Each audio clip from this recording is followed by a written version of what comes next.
Community. This has been a public service announcement brought to you by Maddie's Fund, the Humane Society of the United States, and the Ad Council. We're the Goo Goo Dolls. We're fortunate that our daughters have what they need to grow and learn. But that isn't the case for nearly 13 million kids in the U.S. that struggle with hunger. Childhood hunger is a heartbreaking reality that Feeding America is working to change. Each year, the Feeding America network of food banks rescues billions of pounds of good food that would have gone to waste and provides it to families and children in need. You can help kids in need in your community by visiting feedingamerica.org.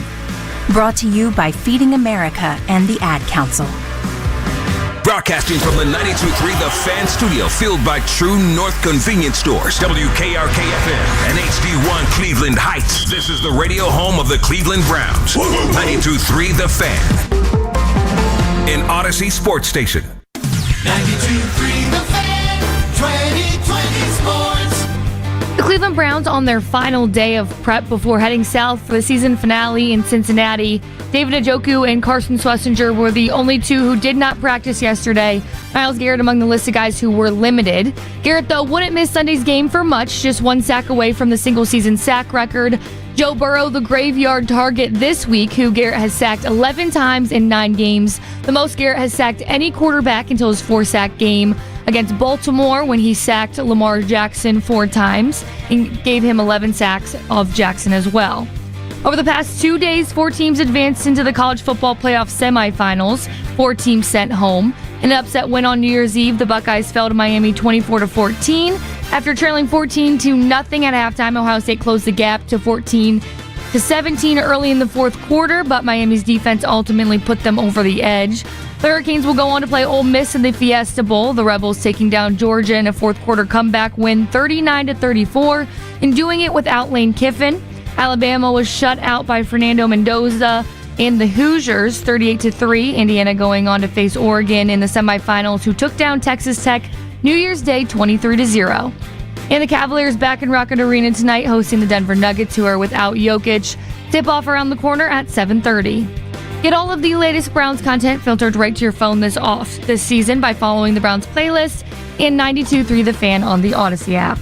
Headline Sports News continues every 20 minutes on 92.3 The Fan. From the University Hospital Sports Desk, I'm Mackenzie Flume. Hey everybody, it's Nick Wilson and Jonathan Peterlin. We want to thank you, the 92.3 The Fan listeners, for making us your number one station all year long. We're wishing you all a happy holiday season and a fantastic new year ahead from all of us here at The Fan. And don't forget to tune your radios to 92.3 The Fan every weekday afternoons from 2 to 7. And as always, you can listen live and on demand on the free Odyssey app.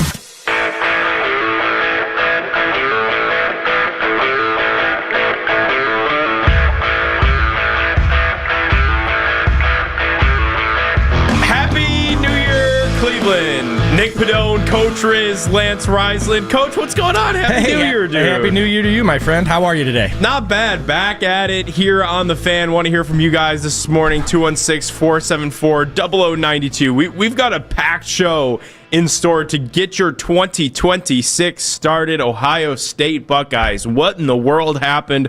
We're going to jump into that first. The Cleveland Cavaliers, are they back after a couple nice showings in a row? The Cleveland Browns, their drama kind of always seems to roll on. Daryl Ryder joining the show at 10 a.m. to talk all things Buckeyes and Browns. 8:20 a.m., about 15 minutes from now, 11 Warriors. Josh Paloha covered the Buckeyes all season long, and he could give us some insights as to what went wrong for Ohio State there in the Cotton Bowl. And, Coach, that's exactly where I want to start things today, is what happened with Ohio State. We talked about winning in the trenches the last time you and I worked together, the day after Christmas. Here we sit the day after New Year's talking about winning in the trenches, and that's something that Ohio State just could not do against Miami. It felt like they got out-physicaled, out-manned, despite being far and away the better team. I'm sitting there watching the postgame, and Jeremiah Smith is like a celebrity. He's like an icon. All of the Miami players are coming up to him, dapping him up. They want to meet him. He's the best player on the field, yet it didn't have that impact that I expected it to going into the game because Sayan didn't have enough time to throw. And then defensively, it felt like the Buckeyes couldn't get after Carson back.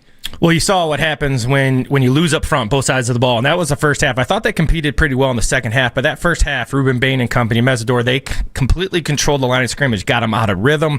So saying, the ability to get the ball downfield, it's that 2.8 to 3 range that we always talk about as coaches, where if you're getting pressure under 3, it's hard to get into rhythm. As talented as the Buckeyes are, they got out-physicaled in the trenches, and that's kind of where, if you're not going to be as talented as a team, your best way, that's why, when you talk to coaches, that's why a lot of us feel inside out's the way to go, because you're not going to match Ohio State's talent on the outside. But what you can do is you can get after them, you can get after the quarterback, you can play really good, not only that, but they played physical on the offensive front too, and they gave that defensive line from Ohio State a bunch of problems too. A really good, talented front from the Buckeyes. That was a game they lost in the trenches. I think Coach Day will tell you that as well. You don't win unless you win in the trenches. Man, it's one that Ohio State definitely would have liked to have, especially when you look at kind of what happened around the college football universe yesterday. The big surprise, I felt like at least, being Ole Miss without Lane Kiffin kind of continuing to flex. They get that late night win over Georgia. Got to feel pretty good for Ole Miss, right? Well, yeah, it's amazing that Trinidad Chambliss, kid played Division II last year. Such a talented guy, 30 of 46 for 362 yards, does it with his feet. They got a little chip on their shoulder, and that's a very talented team. Lacey's a really good back. Defensively, their front seven's really, really good. So it's you compete with Georgia in that level in the quarterfinals. That tells you how good they are.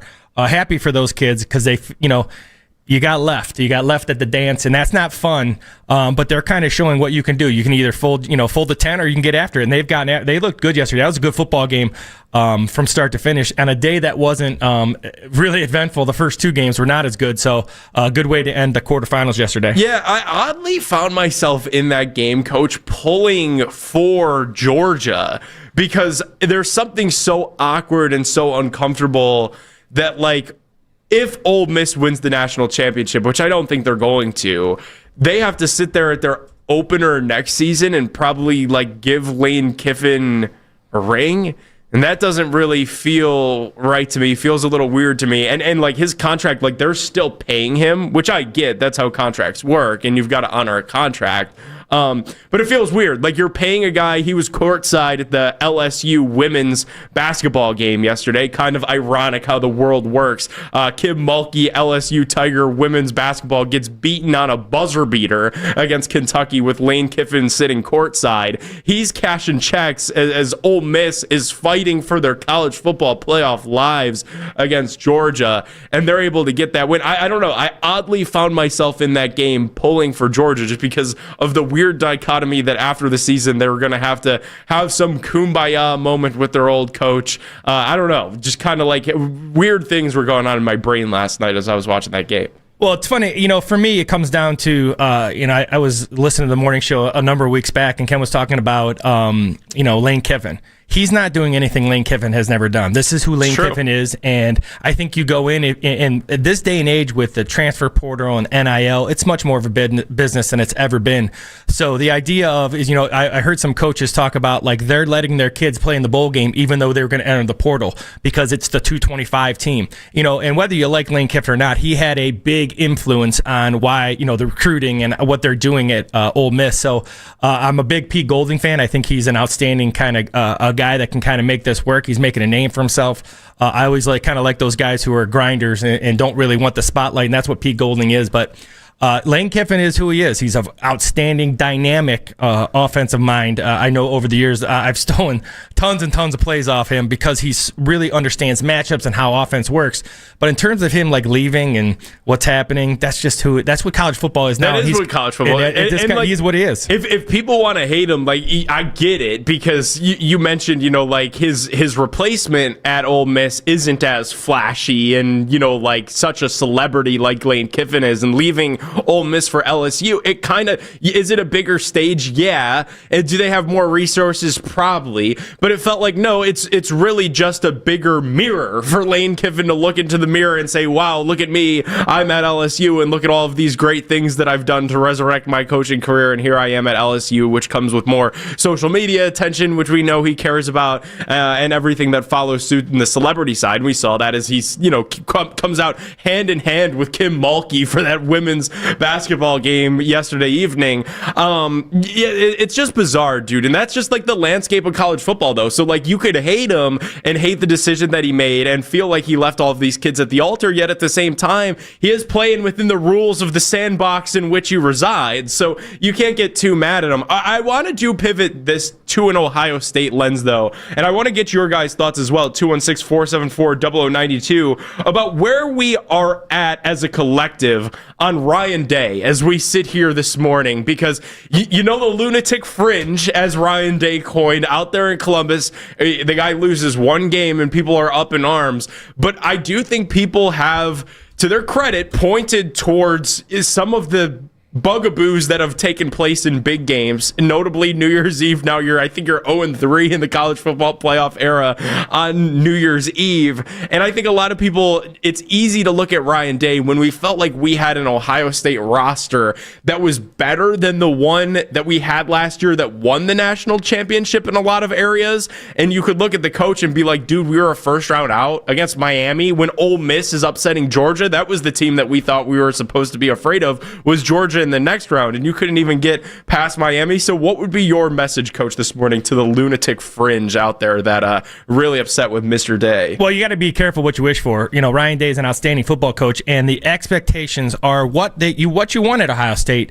But last year they lose to Michigan, then he goes and win a national title. Then they dominate all season. Then they beat Michigan.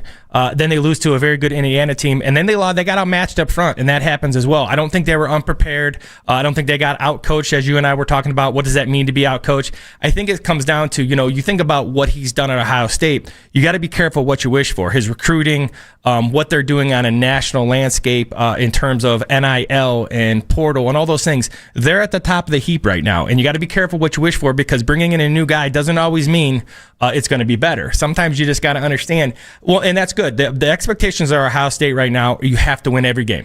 Really think about it. If you don't win every single game, you're on the hot seat. And some coaches like that, right? It doesn't seem to bother him a ton. That's where I'm at. I think the idea of him not being Ohio State, whether you like him or not, is absurd to me. He's a guy, all he does is win, and occasionally he's not going to win them all. But that's really what it comes down to. Yeah, there is only one team that wins the national championship every season. I do feel like that's an important reminder. I think another layer of this too, I could only really handle one coaching search at a time. So for the lunatic fringe that's out there, I'm sorry, we're going to have to put up with another season of Ryan Day, because I've got a Browns coaching search that I think is going to get ready to get started here, and I can only handle one of those at once. The one gripe that I did have with Ryan Day, it was actually a decision that was made going into the game, and it's a small detail, Coach. The kicker, Jaden Fielding, they send him out there for that kick. Did anybody have any faith? Outside of maybe if you're on that Ohio State sideline, because of course you believe in your guys and you believe in your teammates. Did anybody watching at home or in the stands think that kid was going to make that kick? Because I didn't. Well, you got to stick with your routine, right? And that's kind of what happens is you want to make sure that what that does, if you don't have faith in your kicker, that changes your play calls. That changes how you attack second and third down, or what you're doing in the red zone. So you want to have it as, you don't want your offense to stress. You don't want your defense to stress. That's part of the deal, right? You got to go out and you got to find kickers that kind of ease the tension. And I've always said this about special teams. It's like Andrew Schmidt with the Browns. If you don't say anything about him, it's usually a good thing. You want those things to be a wash. Again, it's only time you ever talk about a kicker is when it's missed or things of that nature. But I think it's important when you talk about all three phases of football and complementary football, you got to have faith in that kicker. Your offense has to know that your defense, you miss sometimes, but I'm with you. You want you always want your guys who are the studs of your team to kind of make the plays.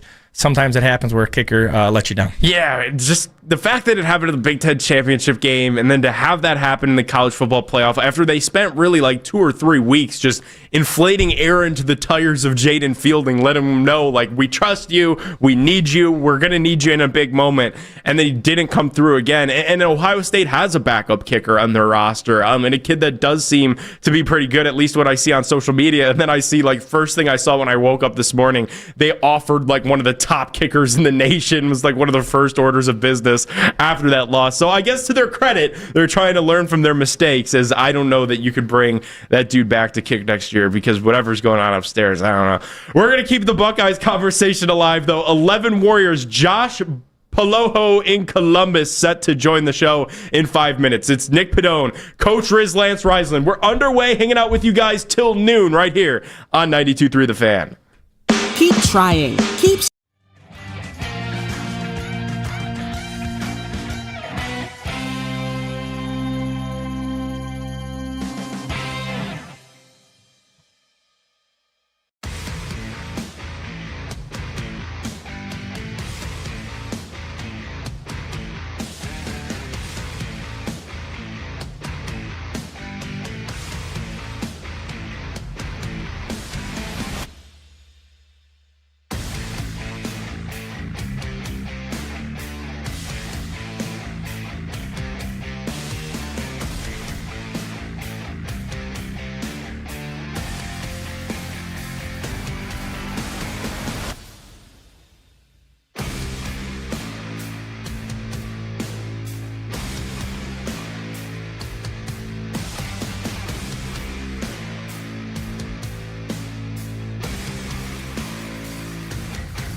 looking to continue their win streak tonight. Tip-off at 7:30.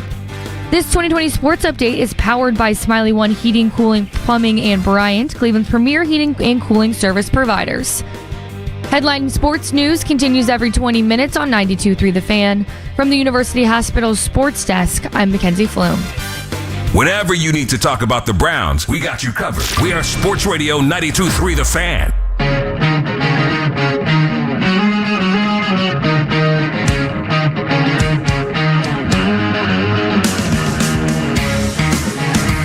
At it on the Fan, Nick Pedone, Coach Riz, Lance Reisland hanging out with me in studio this morning.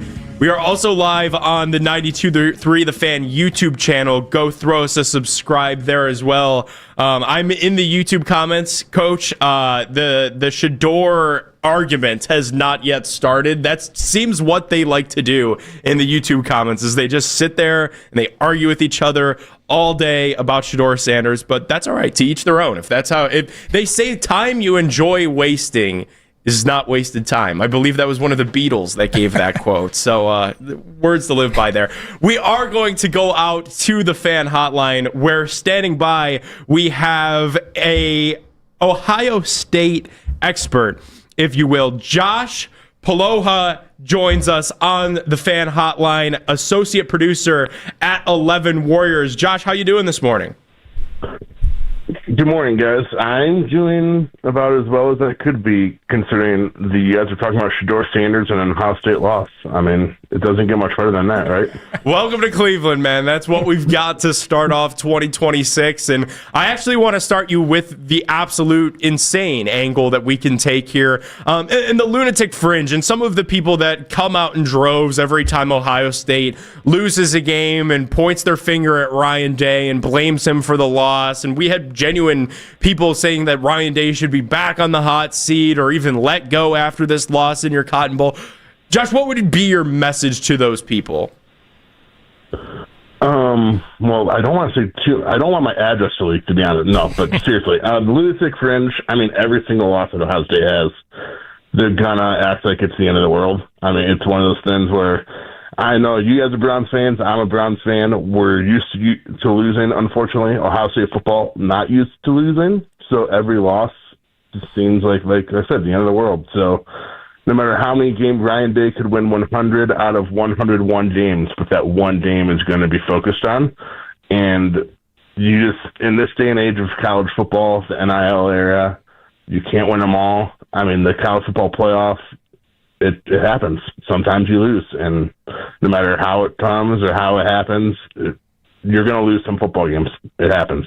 So that's I guess that's the only message I have for him. Josh, how concerning was you to you the Ohio State's performance up front on both sides of the ball? I thought they got physically handled. Is that an area of concern all year? Was that an area of concern all year, or did Miami kind of expose some things up front on both sides of the ball? Ohio State defensive on the defensive line, it was a concern coming into the season, but Ohio State did a lot of things this year to prove that was actually not a weakness. But Ohio State's offensive line struggles were actually a concern all season, especially at right guard. And then, as we saw almost a month ago against Indiana exposed that, but Indiana also has one of the best defensive fronts in college football. And then again, Wednesday night, Miami also has one of the best defensive fronts in college football with Ruben Bain and that whole crew. And Ohio State struggles not only were exposed, but Miami took advantage of it because of how good the defensive line and defensive front seven is, unfortunately, for Ohio State. All right, Josh. Well, after this game, Ryan Day immediately gets to work. You know, Brian Hartline replacing him is going to be one of the top orders of business. They work to hire a new wide receiver coach. Cortez Hankton feels like he was kind of maybe one of the best available. What do we know about him? And this is a signing that should keep Jeremiah Smith and Chris Henry Jr. pretty happy. Am I right? Yeah, I mean, I would assume, given how good Jeremiah Smith is and the type of fame that he has, that Ryan Day and the coaching staff likely talked to him about the hire. Cortez Hankton, I mean, he comes from LSU. His biggest recruit, he's only gotten one 5-star recruit ever, and that was George Pickens. So it's a little bit different from what Brian Hartline used to do.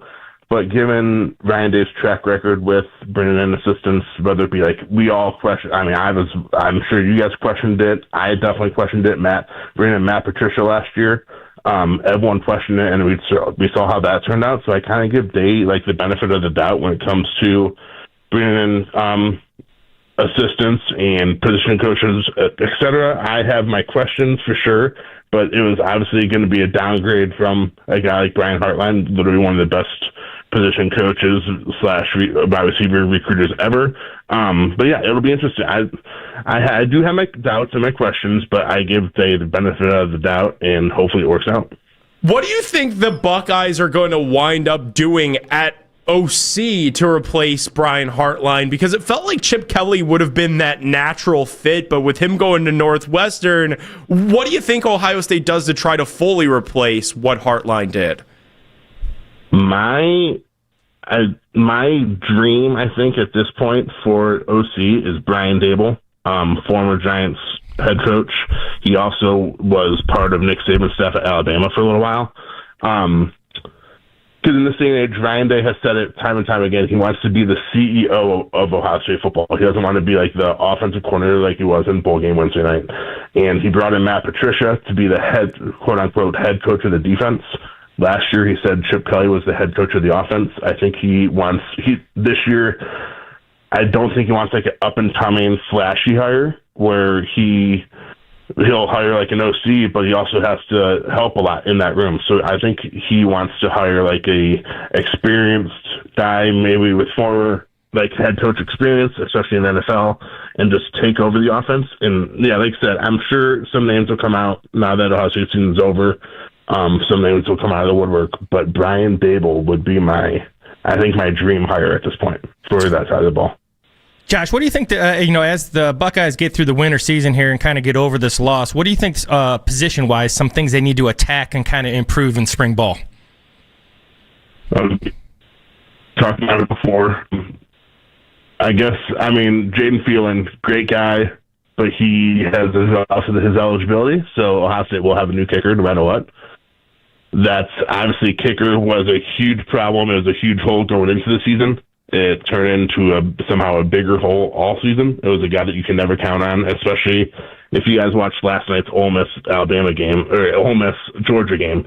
It was not only an incredible game if you missed it, but it was two kickers that both those teams could literally count on. I think though Ole Miss's kicker kicked 2 50-yarders and a 47-yarder to win it. And imagine Jaden Phelan in that spot.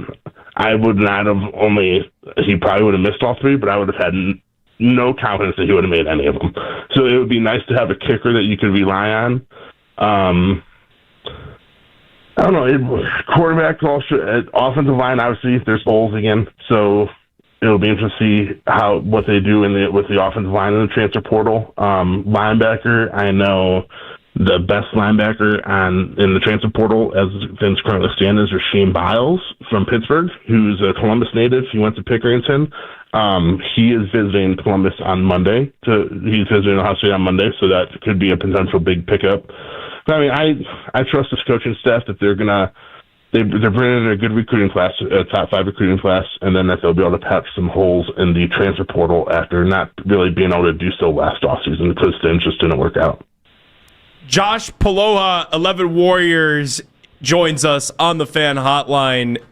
Josh, Cardell Tate has become a fan favorite up here in Cleveland because of how badly our Browns need an explosive playmaker at receiver. What kind of comps would you give him in the National Football League, especially because he feels like one of these Ohio State receivers that hasn't had the opportunity to be the guy because Jeremiah Smith has been in that room? A comp, that is a good point. I honestly don't know who I would compare Cardell Tate to. And it's hard. If you think about it, too, a guy like Jackson Smith and Jigba, I'm not comparing Cardell Tate to Jackson Smith and Jigba, who's now one of the best receivers in the league already. But JSM was really never a wide receiver one at Ohio State. He was always like behind Marvin Harrison Jr. or behind Jeremiah. And now look how good he is in the NFL. So I wouldn't necessarily I completely get it. He was never wide receiver one at Ohio State, but I wouldn't really take that into account when you're talking about Cardell Tate, just because of how loaded and stacked that room has always been. But comp-wise, it would be... We all know as Browns fans, it'd be nice to have a deep ball threat, like you said. I mean, I feel like the Browns haven't had a legitimate deep ball threat since, I don't even know. I honestly don't even know who the last deep ball threat was that you can count on. But he's definitely a deep ball threat. He's like a guy that every 50-50 ball, I feel like he's going to catch, and it would be a nice... I mean, he's going to be a top 10 pick, so he's obviously going to be hopefully going to be really good, but it would be a really nice addition to the Browns to have a deep ball threat in that wide receiver room. Josh, I got a question for you. I think Brian Dable is a great, kind of a great example of like what Ohio State is looking for offensively. Do you think that would hurt recruiting though? Because a guy like when he comes in, it'll be more of a run-based, more of a pro-style offense. You know, Ohio State is kind of. Is it a perception or is it reality that Ohio State's kind of gone away from that physicality that they've been known for in previous regimes with Ryan Day, and they're more of a spread? And do you think Brian Dable would fit that, or do you think they would kind of go to this pro-style offense with him here? I think no matter who they hire, they're going to stay with the Ryan Day offense. I mean, we saw it this year. Brian Hartline was technically the OC, but it's still Ryan Day at the control. Like, Ryan Day was at the controls, but Brian Hartline was at the controls, but Ryan Day was overseeing everything. So I think Brian Dable, if they hire a guy like Brian Dable, he would bring in like his own little wrinkles, but it'll always be Ryan Day's offense. So I wouldn't be like too worried. Well, I guess I wouldn't be worried, but I don't think they would go to like a pro style offense. It would still be like more of a spread. But yeah, I mean, like you said, the physicality up front, etc., it got exposed. It seems like that's like the main talking point every time Ohio State loses, which is obviously not that often, like we said. But the physicality up front and just getting beat in the trenches is definitely concerning at some points, especially in losses, like I said. And yeah, it's definitely something that Ohio State and Ryan Day's staff and players absolutely must improve on too, no matter who they bring in as OC. Talking all things Ohio State with Josh Paloha, 11warriors.com. Josh, you go on social media after one of these losses, and the way college football is now, you see all of these guys jumping into the transfer portal. Like, what's this mean for Ohio State? And are they at risk of losing anybody that would be of note when you look at all of these transfer portal guys that jump in? I saw the tight end jumped in like a minute after the clock hit 0:00. I don't even know how that works, but you've got transfer portal news left and right. Any like impact players for Ohio State that have been in the portal thus far? So far, none. I mean, in this day and age of NIL and college football and the transfer portal, it's bound to happen. I mean, that's why Ohio State might lose 15 players in the transfer portal, and they'll bring in another 15. I mean, it's literally NFL free agency, but 365 days a year. I don't know how these college coaches get any sleep, to be honest. But yeah, so far, I would say they lost Lincoln Keenholz. That was their backup quarterback this season, but that was somewhat expected, given that he wants a starting job next year. So that obviously wasn't going to happen with Julian Sagan coming back. They lost some depth defensive end, and then Bryce West, who's a Glenville kid. He's a cornerback. He could have potentially been Ohio State's starting nickel cornerback in the nickel next year. He is entered the transfer portal. But yeah, I mean, it's a program like Ohio State, it's bound to happen, and you just replenish, whether it be through the recruiting or through the transfer portal yourself. He is Josh Paloha, covers Ohio State for 11 Warriors. Josh, appreciate your time this morning. Hey, thank you, guys. Hey, and I appreciate, at first you butchered my last name, but then you brought it back, and it's Paloha, like Aloha, but with a P, and you got it right the second time. So it's not about how you start. It's about how you finish in sports. Josh, exactly. I got you, bro. Have a good one. Hey. Josh Paloha on the Fan Hotline. Always good to talk a little Ohio State and a little Cleveland Browns in there, as well as Carnell Tate was a Buckeye to watch, as well as Miami's right tackle, who had a day, by the way. Straight ahead, we're going to react to what Josh had to say there and a little more thoughts on the newly expanded college football playoff, because they might have some tweaking to do with the scheduling. They might have some issues there with the schedule. We're going to tell you why in 5 minutes and get Coach Riz's thoughts on the expanded college football playoff. Nick Pedone with you guys right here on 92.3 The Fan. Winters in Cleveland can be brutal, and if you're cold in your home, even with the heat on, your old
Cleveland sports fan, Daryl Ryder is on top of every headline. Listen to his reports on the station with the most local sports talk in town.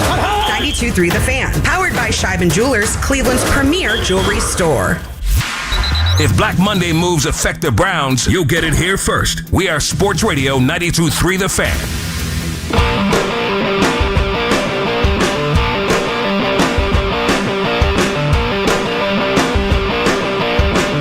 Thanks to Josh Paloha, 11warriors.com for popping on there. Some great Ohio State Buckeyes conversation. If you missed it, pop on to that free Odyssey app and hit the rewind feature. You can also find us on YouTube. We're streaming live on 92.3 The Fan. Go throw us a sub there.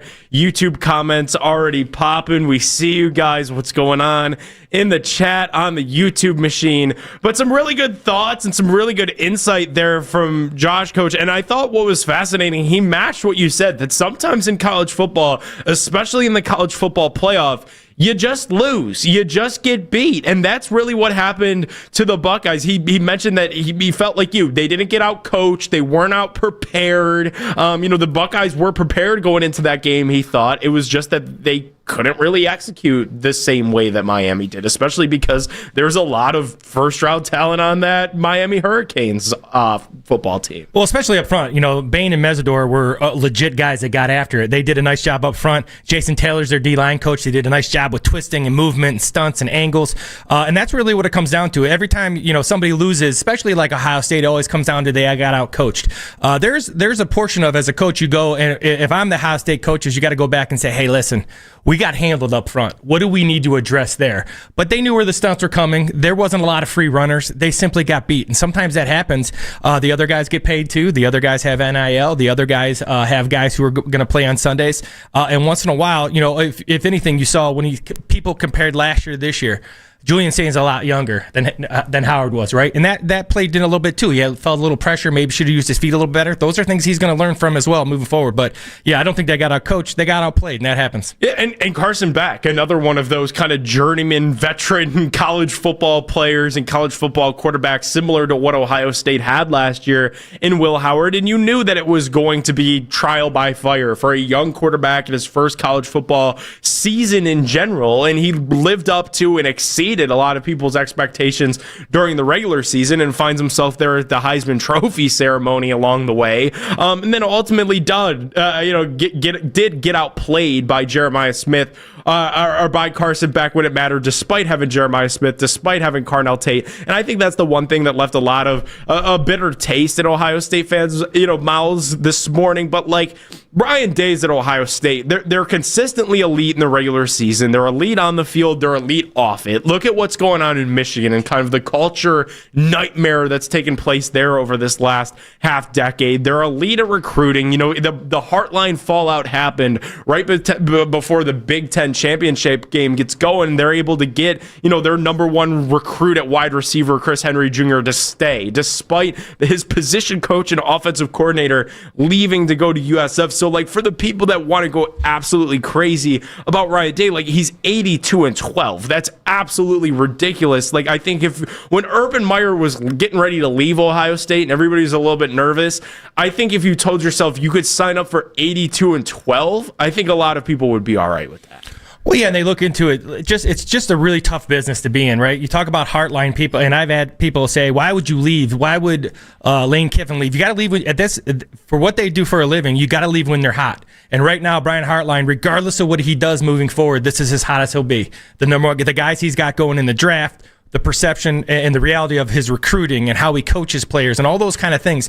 This is when he's going to be the hottest. For me, this kind of goes into the NIL. This goes into the portal. Timing's terrible by the NCAA. They got to figure out how to make it, get it where these things are separate. So there's really not a chance of a coach leaving. That's all. I don't blame any of the players. I don't blame the coaches. It starts at the top. If you want things to kind of change and things not like this to happen, then change the portal, change the, have some rules in the NIL, et cetera, or not. You're going to get what you get, and those guys are going when they're hottest. Brian Heartline will never be hotter, regardless if they win 2 national championships. This is as good as it gets for him. He's got to strike while it's hot. All right, speaking of changes that need made, there was a point yesterday, afternoon, where teams that had a bye in this new expanded college football playoff were 0-6. Obviously, that got corrected when Indiana just steamed over Alabama there in the second game of the day. But still, that improved it to 1-6. Coach, what's your thoughts as somebody that's done the prep on the entire rest versus rust conversation? Because obviously, I'm sure as a coach, it's kind of a good and a bad where, yeah, you have a lot more time to install a game plan. However, like the Ohio State had pretty much a month off between their last serious games. And that was a Big Ten championship game and then a college football playoff game. Like these are very important matchups. So to have that month layoff, it does feel like there needs to be some sort of tweaking and some sort of change that happens with the scheduling in that format. Well, the football, I mean, you got to win 16 games and win it all now. That's too much for a college kid, in my opinion. Once again, I'm not the old guy who says I'm taking my ball and going home, but there's too many games for these kids, and there's too long of a layoff. I think if you ask any of these coaches, they'd rather get right into it. They wouldn't want the layoff. They wouldn't want, I think those guys would all be comfortable if you're the higher seed, you play at home. The idea that, James Madison shouldn't have been in. To say that a group of 5 team can't win it, I don't think is naive, but you also, them getting in over Notre Dame, there's some things that have to change, in my opinion. But the idea of the rest versus rust, I think at that age, maybe an extra week, but it's too long. I mean, these guys haven't played in a month, and I think that slow start comes all down to live action, live bullets, right? It's no matter how hard you practice, you're not going to play as hard as you do against the Miami Hurricanes. Now, that's the reality of it. Now, Indiana did a great job of it. What did they do? Everybody will have. They just executed. But that's really when it comes down to it as coaches. You like to stay in schedule. You like to be in rhythm. You like to do the things, we're creatures of habit. And week in and week out, that's how we like to do it. You start your week and you got to get ready for the next Friday or Saturday or Sunday, whatever level you're coaching at. So when you get out of that schedule, it's not usually good. 216-474-0092. What happened with the Ohio State Buckeyes on New Year's Eve? Let's go out to Matt in a car. Hope you're driving safely. He's got some thoughts on what happened to the Buckeyes on New Year's. What's going on, Matt? Hey, guys. How's it going? Good, Matt. How are you? Good. So I feel like I kind of saw this game coming from a mile away, unfortunately. Just this whole season, if you kind of watched between the lines, almost kind of seemed like the child of the 2015 season, where it just seemed like you had this Ferrari and just you're expecting it to go out on the racetrack and go 200 miles an hour, and for whatever reason it's firing on 5 cylinders. It just seemed like for all the offensive weapons, correct me if I'm wrong, Ohio State had the slowest pace of play this year in college football. And when push came to shove, you saw a few times in the Miami game when the team had to go no huddle, all of a sudden it's oh my gosh, this is crazy. The offense is actually moving. And then they went back to that slow plotting, take so much time for plays to develop. I had season tickets this year, so I was watching the whole year. And it's you just kind of question what the team was doing. And then if this was just low key, if they knew that this was kind of a limitation of saying, but I just almost kind of feel like we're going to have to give some props to Will Howard, because the extra dimension of Will Howard running felt like it really opened up the running game. I feel like this year I was screaming for half the year for Bo Jackson to be the number one guy, and I don't know if it was the offensive line not having as much strength as previous years, or what, or the slow pace of play, if that led to just why it seemed like the offense was stuck in just second gear or first gear the whole season. And the other issue too, you cannot be Ohio State, have this athletic budget, this NIL money, and have Jaden Fielding as your kicker. We were screaming about it since last year, and the Indiana game obviously should have been the end of it. You can't have honestly. You could probably have a guy in Ohio State walking around right now in 2 feet of snow in a shorts and flip-flops, probably make more field goals than Jaden Fielding could. Matt, appreciate the call there, buddy. And it's hard to disagree with a lot of what he said, because you look at this Ohio State offense, like, they should have all of the firepower of the Ohio State teams of old. And I think that's why it's easy for a lot of people to look at Ryan Day and get really mad, because it's like, you think of the old Ohio State, Ezekiel Elliott, and his big runs through the South. And I think, like, just because you have Carnell Tate and you have Jeremiah Smith, fans want to see that same level of explosion. Coach, I know you do have a couple of thoughts though on the kicking situation. Well, I'm going to stick up for Jaden Fielden here, and here's why. Because after the game, and even to right now, the players and the coaches haven't attacked him, and what that tells me is that he put the work in. Now, the result, it's a product-based business we're in, and we all know that from high school to college to pro, especially even in high school in Northeast Ohio, right? The bottom line is you got to win games, and he didn't do a good job. He struggled this year, but his teammates not attacking him, and his teammates, saying, kind of letting it go, tells me that he put the work in.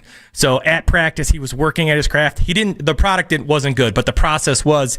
Sometimes you can live with that. If a guy's working, that's all you got, you go with it. And that's, for me, it tells me that he put the work in. The result wasn't what everybody wanted, but that's how I see it as a coach, especially when you hear those guys talk. Guy put the work in, just it didn't relate to what it needed to relate to, and sometimes you got to move on. But that shows a lot of that kid that he just couldn't get it done, and that's okay too. It has been such a funny, the discourse surrounding it, because it is Ohio State. They have all the resources, and it's football, man. Of course it's the kicker. Of course it's the kicker that we're sitting here talking about days after the game. We are going to switch some gears. Our Cleveland Browns beat reporter Daryl Ryder set to join the program at 10 a.m. Till then, could Kevin Stefanski be coaching his final game with the Cleveland Browns this weekend against the Cincinnati Bengals? 216-474-0092. It's Nick Pedone and Coach Riz, Lance Reisland, with you guys till noon, right here on 92.3 The Fan. This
Westwood One joined me and Mike Golick this week as we wrap up the NFL regular season in Pittsburgh when Aaron Rodgers and the Steelers host Derrick Henry and the Ravens. The winner gets the AFC North Division title and a postseason berth.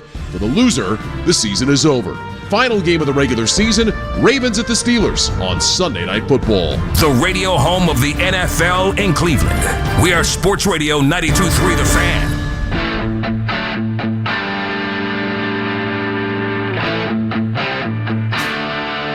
As we sit here today, Coach, I genuinely have no regrets still about that Browns win against the Steelers on Sunday. Nick Pedone, Coach Reisland with you guys till noon here on The Fan. You know, I'm watching some of the college football yesterday, and obviously Fernando Mendoza has a day, and then he delivers the Jameis Winston-esque post-game press conference, which seems to be his new calling card. And I'm sitting there and I'm like, yeah, you know what? Yep, still. Even though what I saw, like I can't deny, Fernando Mendoza looks like a good player, looks like a great quarterback. I'm good.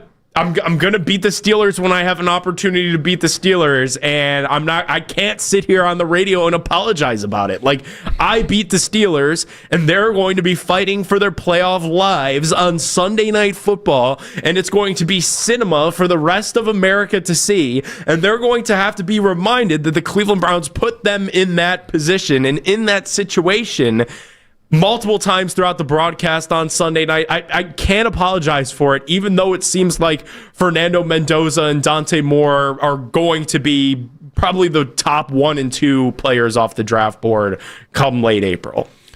Well, the thing is that Mendoza is fantastic during, in the game. His post-game interviews get me a little bit. I try not to watch those too much. They're a little bit too much for me. But on the field, he's outstanding. But I don't think for the Browns, you can do nothing better than win. Winning is the ultimate culture-creating thing. Once again, you've heard me say it before. Culture is not something you say; it's something you do. And if you're saying to yourself it's okay to lose, that's not something you turn off. That's not something you say, okay, now we want to win. That should be on everybody's mind, and then you kind of figure it out later. Now, I understand the people that want the high picks, and that makes sense to me. But as a coach, you want players to come into a system or an organization that winning is the most important thing. And if it's not, it never will be. And you can't turn that on. And I think the Browns beating the Steelers, and when you talk about Kevin Stefanski being around and things like that, his number one trait is his guys are playing hard. That doesn't mean he won't lose his job. That just means that's a credit to him. And for me, that's why I think Kevin Stefanski will be a head coach quickly or an offensive coordinator quickly, because his team hasn't quit. And that's easy to do when you're in their situation. But I'm with you. Winning is the most important thing, and I don't care what it does to the draft. That was very important for the Browns moving forward. Yeah, so for everybody, and I'm glad that you said that, Coach, like, because it's cool to hear that from your perspective, because, like, you see some of the negativity online while the college football slate's going on yesterday, and people are like, oh, so glad we got that culture building win against the Steelers. It would be nice to have a franchise quarterback like Fernando Mendoza. And it's like, look, like, I don't think one game against the Pittsburgh Steelers changes the culture here in Cleveland, but it's that they're still fighting. It's that they still care. It's that I've got a guy like Mason Graham on that defensive line still working his you-know-what off to get after the quarterback. It's like I got a guy like Harold Fannin Jr. who was hurt and played hurt and caught a touchdown pass, which ended up winning the game for the Browns. And these are impact young players that I need to remain impact young players on this football team moving forward. Like, Coach, I've been a fan of this team my entire life. I've watched my team this entire life, and it's like, dude, how many times would we get late into a Browns season and you've got these promising players that have a nagging injury pop up and they're just missing in action? Maybe they play, maybe they're active, and they're not making an impact out there on the field because they don't really care. They don't really want to be out there, or they just, hide with their tail between the legs and they don't even try at all. It's like, I do see these guys, and especially these rookies in this draft class that we're spending so much time lauding and talking about all of these rookie draft picks. It's like, no, like, I want these guys to feel like this is an environment where they can win. Regardless of what happens with Kevin Stefanski, I want these guys to feel like winning can happen in Cleveland. This is not the same old Browns. And even though, like, I don't think one game really does that against the Steelers, I can't feel bad that they won. Well, and people say, and once again, that those comments of I would like a franchise quarterback. That's what happens with the frustration. And again, I'm always okay with that because investment and expectations, if you don't have those, it leads to apathy, and it shouldn't be okay to lose. So that's why it's important to create that culture, regardless of what's going on the outside. You want guys that come into your organization that know winning is the most important thing. That doesn't mean the GM, the owner, they can have their own thoughts. When they come through that door or they're between the white lines, winning has to be the priority. That's at every level of football. I don't want somebody to say, hey, it's okay, we're going to bring you in. If you don't do it, it's okay, we'll tank and we'll bring in the next people. That's not how football works. Football has to be done every day. Everything you do, it's habits. It's continuously doing the right thing. That's why I kind of like Kevin Stefanski's approach. We're going to be 1-0 this week. Why? Because as a coach, that's what you think about. You should only be thinking about the fronts and coverages and what you're going to see. All the other stuff is just noise. So whether he's here or not, I agree with you. That's the atmosphere you want these young guys coming into, that we're not winning right now, but we're doing the things that are necessary to win. And that means going out and trying to win every single game. 216-474-0092. Did watching Fernando Mendoza and his performance against Alabama change your mind about the current state of the Browns, who, if the NFL draft were to be held today, they would have the number 6 overall selection, and that is probably way too far back in order to select Fernando Mendoza. Let's go out to Avon Lake, where Alex has some thoughts on the Browns. What's going on, Alex?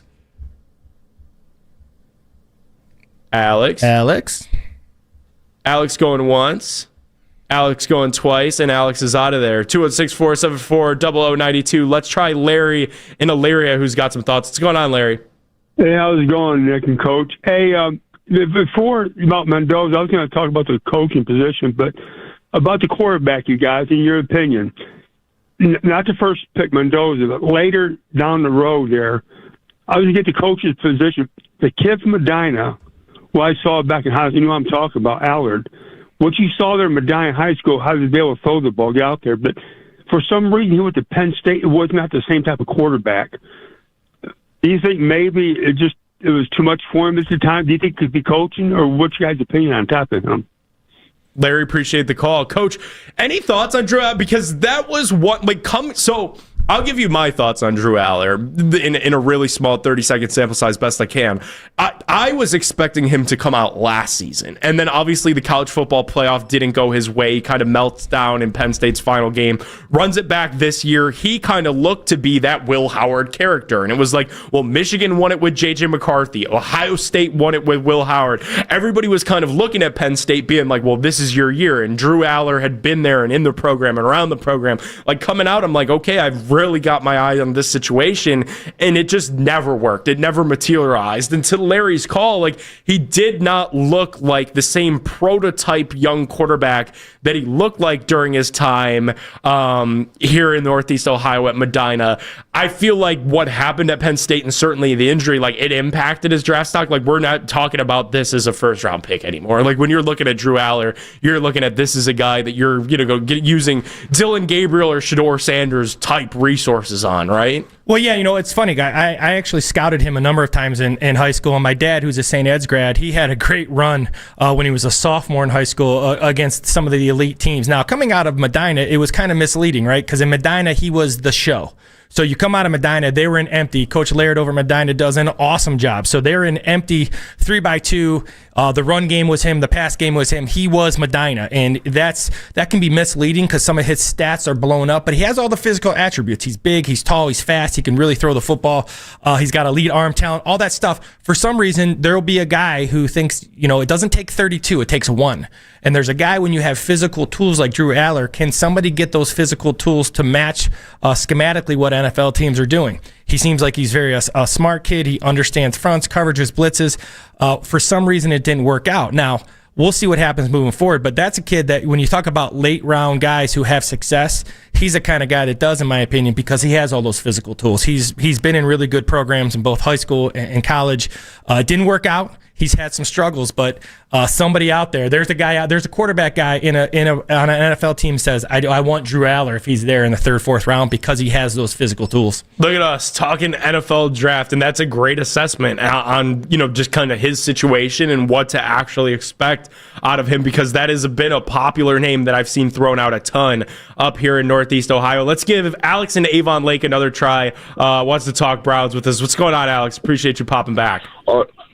Yeah, good morning. Good morning. This is one of my most important phone calls that I've had in my entire life. I'm going to tell you really straight up. I ain't no coach. I ain't no owner of the Cleveland Browns. I am a father. I am a fan. I have no other football team. You understand? At this moment, my father once told me, son, if she's not in love with you and you're in love with her, you got to put your boots on and you got to move on. You got to find something that's in love with you and you in love with her. And at the end of the day, if we go 1-20-something, it doesn't matter. If we just lose the entire season, but have the opportunity, and hear me again, the opportunity to deny an AFC North team the chance to get into the Super Bowl, well, darn it, I would take that with a bowl of rice, because at the end of the day, I'm beyond tired. Okay, I am beyond tired. I see what this football team got going on, and Shador is in love with the Browns. The way that this kid wakes up and puts his boots on and still treats the situation the way it is, he is in love with this football team. Surround him with the weapons. Surround him with the military. Surround him with the book, with knowledge, and let this guy do what he came here to do, because he is in love with you. Mendoza, we don't know if we draft him if he's going to be in love with us. This has been around for years. We understand this stuff. Peyton Manning, his brother, the same exact thing. He was not in love with the team that drafted him. So what did he do?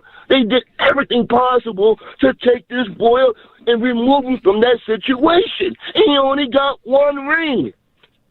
This kid Shador can give us several rings. Set him up with the military might and the power to do what he came here to do. And I love 92.3 The Fan. I normally don't ever call in. But this morning, you guys got me all tickled up this morning. God bless. You guys have a happy New Year's. And let's go Browns. Alex, appreciate the call, appreciate the energy, and appreciate the emotion. I'm right there with you, man. I want to see the Browns win a Super Bowl so bad. I want to see the Browns win a Super Bowl with guys that want to win a Super Bowl for the Cleveland Browns. And too often have we had players that come through Cleveland that don't care and that don't have that same passion and don't have that same drive. So I'm right there with you. I want to win, and I want to see the Browns win more than I want to see anything else. And we're going to talk some Shador Sanders, but we're also going to talk about the Browns and their coaching situation as we move forward through the month of January. Do they have to upgrade a coach if they decide to move on from Kevin Stefanski? I'm going to ask our coach that question. Lance Reisland, Nick Pedone with you guys till noon right here on The Fan. The Center for Orthopedics has a new number.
Get all the latest Browns content filtered right to your phone this season by following the Browns playlist and 92.3 The Fan on the Odyssey app. Headline Sports News continues every 20 minutes on 92.3 The Fan. From the University Hospital Sports Desk, I'm Mackenzie Flume. This is the only place to hear from Shador immediately after the game. The official Cleveland Browns postgame show, only on 92.3 The Fan.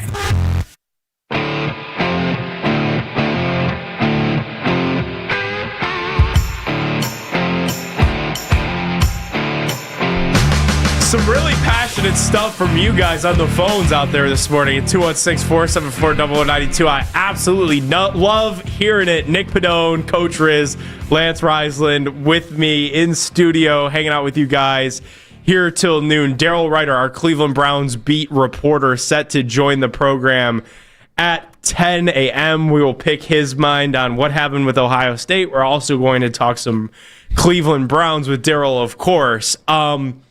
Coach, I got to say it. I think Sunday is going to be it for Kevin Stefanski. And I really thought when the team kind of got off the mat and fought for him against the Pittsburgh Steelers, I was like, hold on now. I'm not so sure that this is really the end that I thought I saw coming here. And maybe there's a world where they beat the Cincinnati Bengals. We'll talk about that later in the show and what that could mean. But with some of the reports and some of the leaks that we've had come out from ESPN's Jeremy Fowler that the Browns are exploring it, then you see the Mike McDaniel thing come out, which is absolutely crazy. Before the move has even happened to get off of Kevin Stefanski, we're already starting to get, candidate leaks that come through. And then when Kevin Stefanski was asked straight up at his availability this week, does he want to remain the head coach of the Cleveland Browns?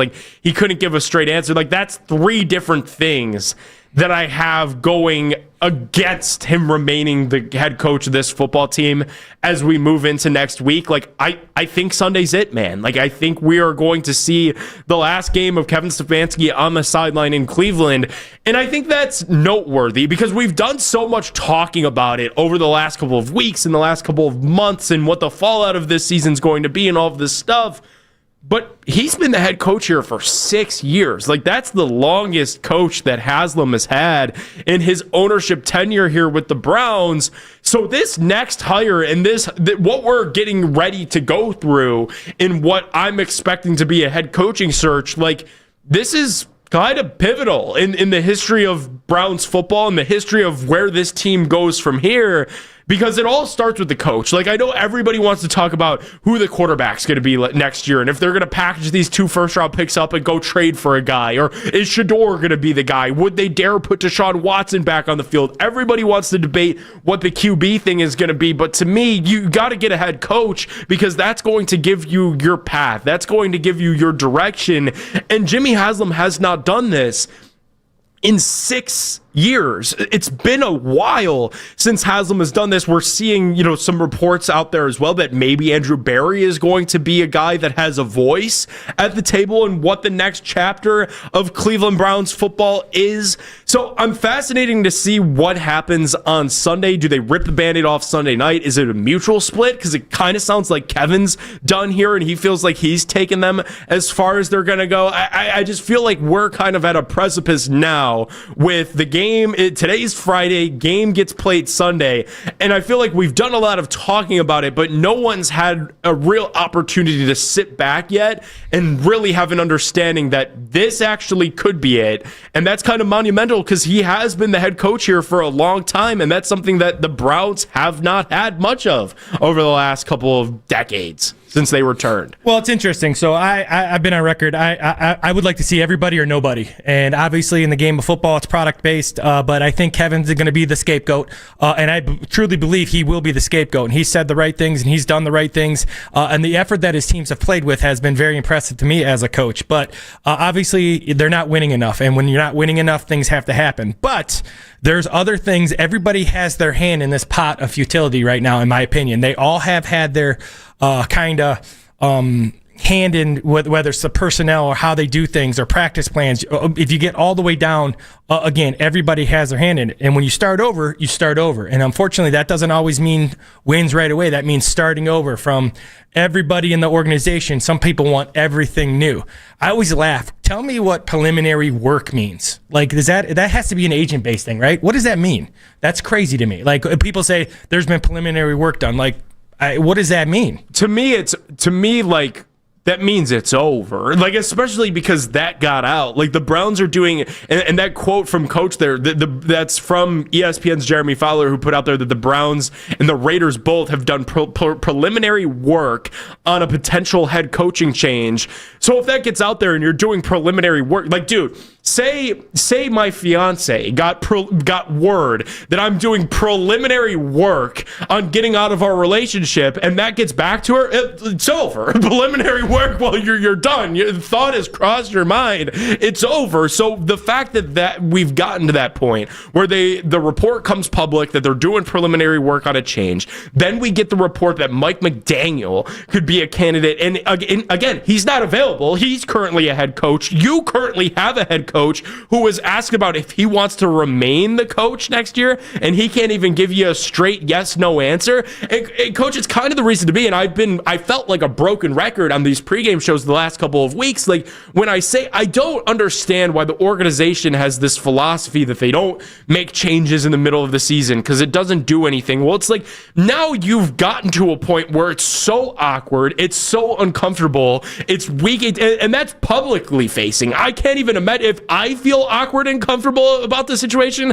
I can't even imagine what it feels like for these real life human beings that have to roll up to their jobs while publicly it's known that their bosses are doing preliminary work on replacing them. Like, it's beyond an uncomfortable situation, and I feel like it could have been solved had they just made the change when things were really like when you lost that game to the Titans and you knew what this season was going to be. I don't get why they couldn't have just ripped the Band-Aid off then, but it certainly feels like with all of this stuff out there, like preliminary research on making it, like, what? Just make the decision if that's what you guys are ready to do. Well, once again, I always think of it as there's a human element involved in this too. And you think about his kids and his family, and they got to uproot. Like, there's a human element that you always, they make a lot of money. It doesn't matter. These guys are human beings, and Kevin has always said the right things. It's not what everybody wants to hear, but I appreciate the fact that he's never pawned off their issues on anybody else. And all the things that have happened have not been him. And he has never, when you look back at, like, he didn't understand Flacco was being traded. So, there was an alignment issue then. That's when the first time I kind of saw it.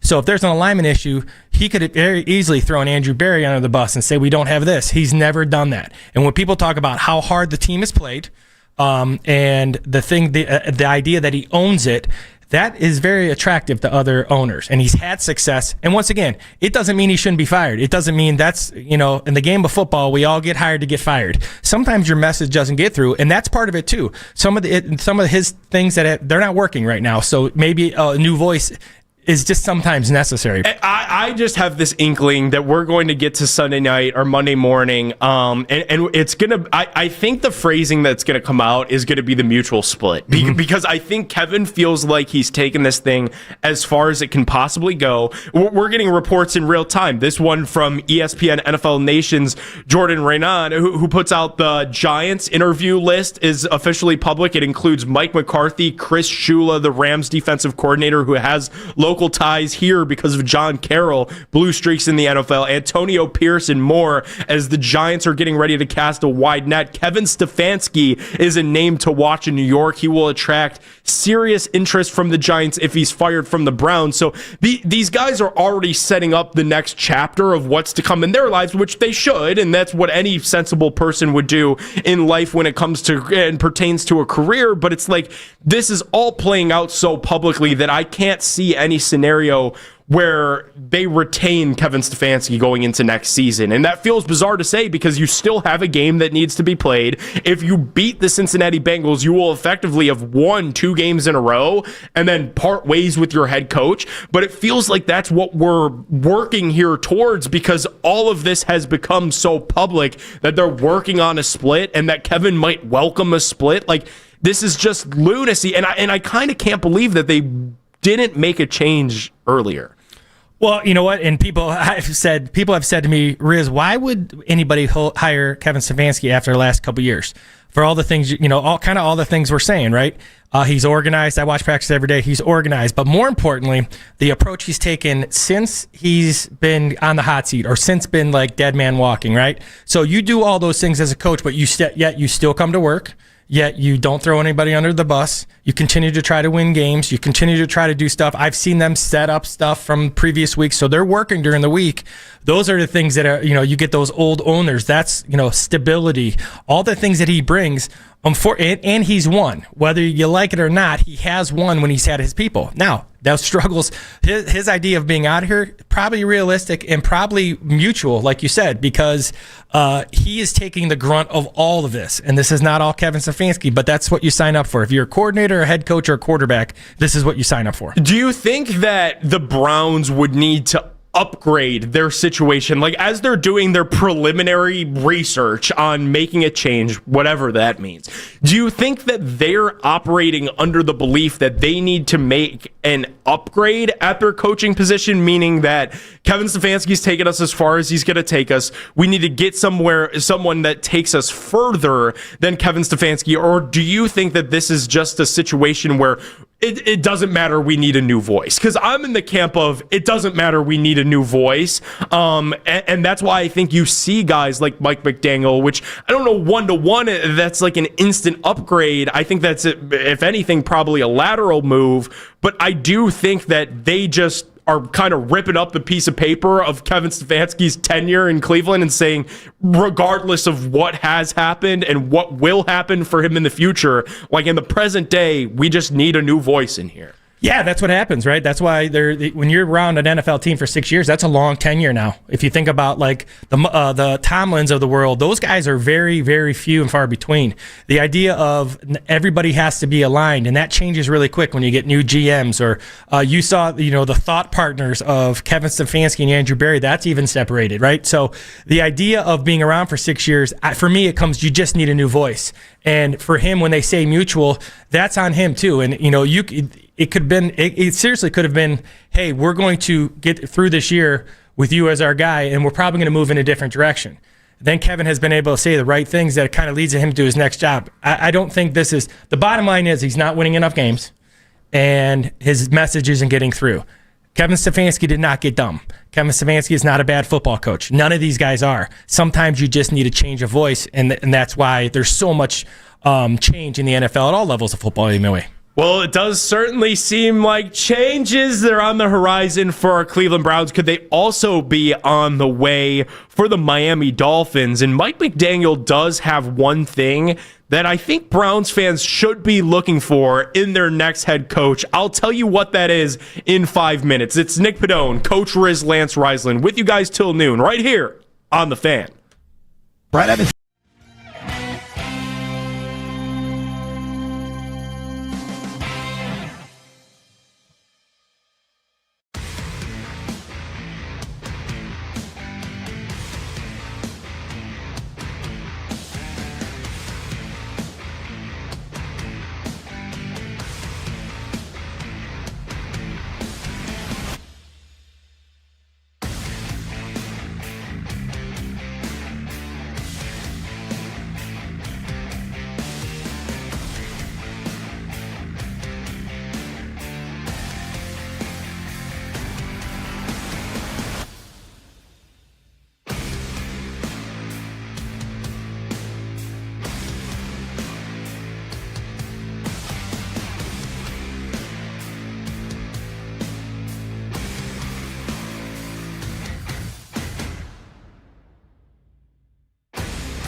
watch us, listen to us, anything you need to do, it's Baskin and Phelps on the YouTube channel. And we come back on the most important Monday of the year, the first day after the NFL regular season. Baskin and Phelps, YouTube, and 92.3 The Fan. Yeah, as you can imagine, my sole focus is on this game versus Cincinnati, but I also would tell you I'm privileged to have this job. That's Kevin Stefanski answering the simple question. Do you want to be here next year? And could not give a straight yes or no response there. Said that he's privileged to have this job, but certainly could have played a different answer there if this was a job that you wanted to remain at. Nick Pedone, Coach Reisland, with you guys here on 92.3 The Fan till noon. We are also on the Fan's YouTube channel. Check us out with video. Throw us a subscribe on there. Completely free to do so. Tune in on YouTube. Jump in the comments. People jump in talking about Shador in the comments as always, talking about Kevin Stefanski and an upcoming change that seems inevitable for the Browns coach, in my opinion, just because, like, if you would have asked me that question, and I'm the head coach of the Cleveland Browns, and I had just beaten the Pittsburgh Steelers. Like, remember, he gave that soundbite Monday. So that was literally the day after you beat the Steelers, and they asked Kevin Stefanski, do you want to remain the head coach here? I'm not saying my sole focus is on the Cincinnati Bengals, and I understand the question, but I'm privileged in this job. I would have said, we just beat the Pittsburgh Steelers, man. What do you mean? Harold Fandon caught a touchdown. Mason Graham's been awesome. Carson Schlesinger is going to be the defensive rookie of the year. You see all this young talent that we got on this team? Of course I want to be the head coach here. And the opportunity was there to say that. Like, the opportunity to fight for your job in Cleveland was there for Kevin Stefanski, and he didn't take that. So you see, like, Kevin saying or not saying this stuff in his own media availability and parlay that with what's being floated out there by all of these NFL insiders, which, guys, you can think that, you know, Adam Schefter hates the Browns. You could think that Ian Rappaport hates the Browns and hates your local team, and they're just reporting the negatives. And I see that discourse happen on social media all of the time. These guys are getting their information from somewhere, and they're getting information currently that the Cleveland Browns are contemplating a coaching change. And it's left me here, Coach, with, you know, a day between us and Browns Bengals to finish out the regular season. And I'm thinking to myself, like, Sunday is going to be the end of an era of Browns football, and it's just kind of crazy. Well, and I really liked his answer, Nick, and here's why. If you look back when he didn't get to coach the playoff game because of COVID, right? Yeah. His response, if you go back to when things were rolling for the Browns and he was having some success, those answers were the same. And a lot of times through the ups and downs, football is the ultimate knee-jerk reaction sport, right? Overreaction to everything all the time. Brian Day's 82-12, and people want him out today. To me, that's just it speaks to the emotion and the connection with football for some reason for so many. But I think the way he handled that, I loved it. Here's why: he's the same person through the good and through the bad. And when you want to talk about him getting a job and the retread in the NFL and how guys get jobs, and sometimes you're wondering why they get jobs, those answers to me are why Kevin Stefanski would get a job. Through the good and the bad, he's going to say remain even keel, even if people don't like it. That's kind of his. And what I like about that is that I would like him to be emotional at times. I would like, that's a perfect time to say we did it and we don't even have talent. We did it, and throw some people on the bus. He refuses to do it. And I'm comfortable with that because he stayed within himself and who he is. And that's why he'll get hired quickly, because there's that stability he has some people like. He definitely is even keel. I mean, you can't say that he's not. I mean, he has been here for 6 years, and he has been consistent over those 6 years.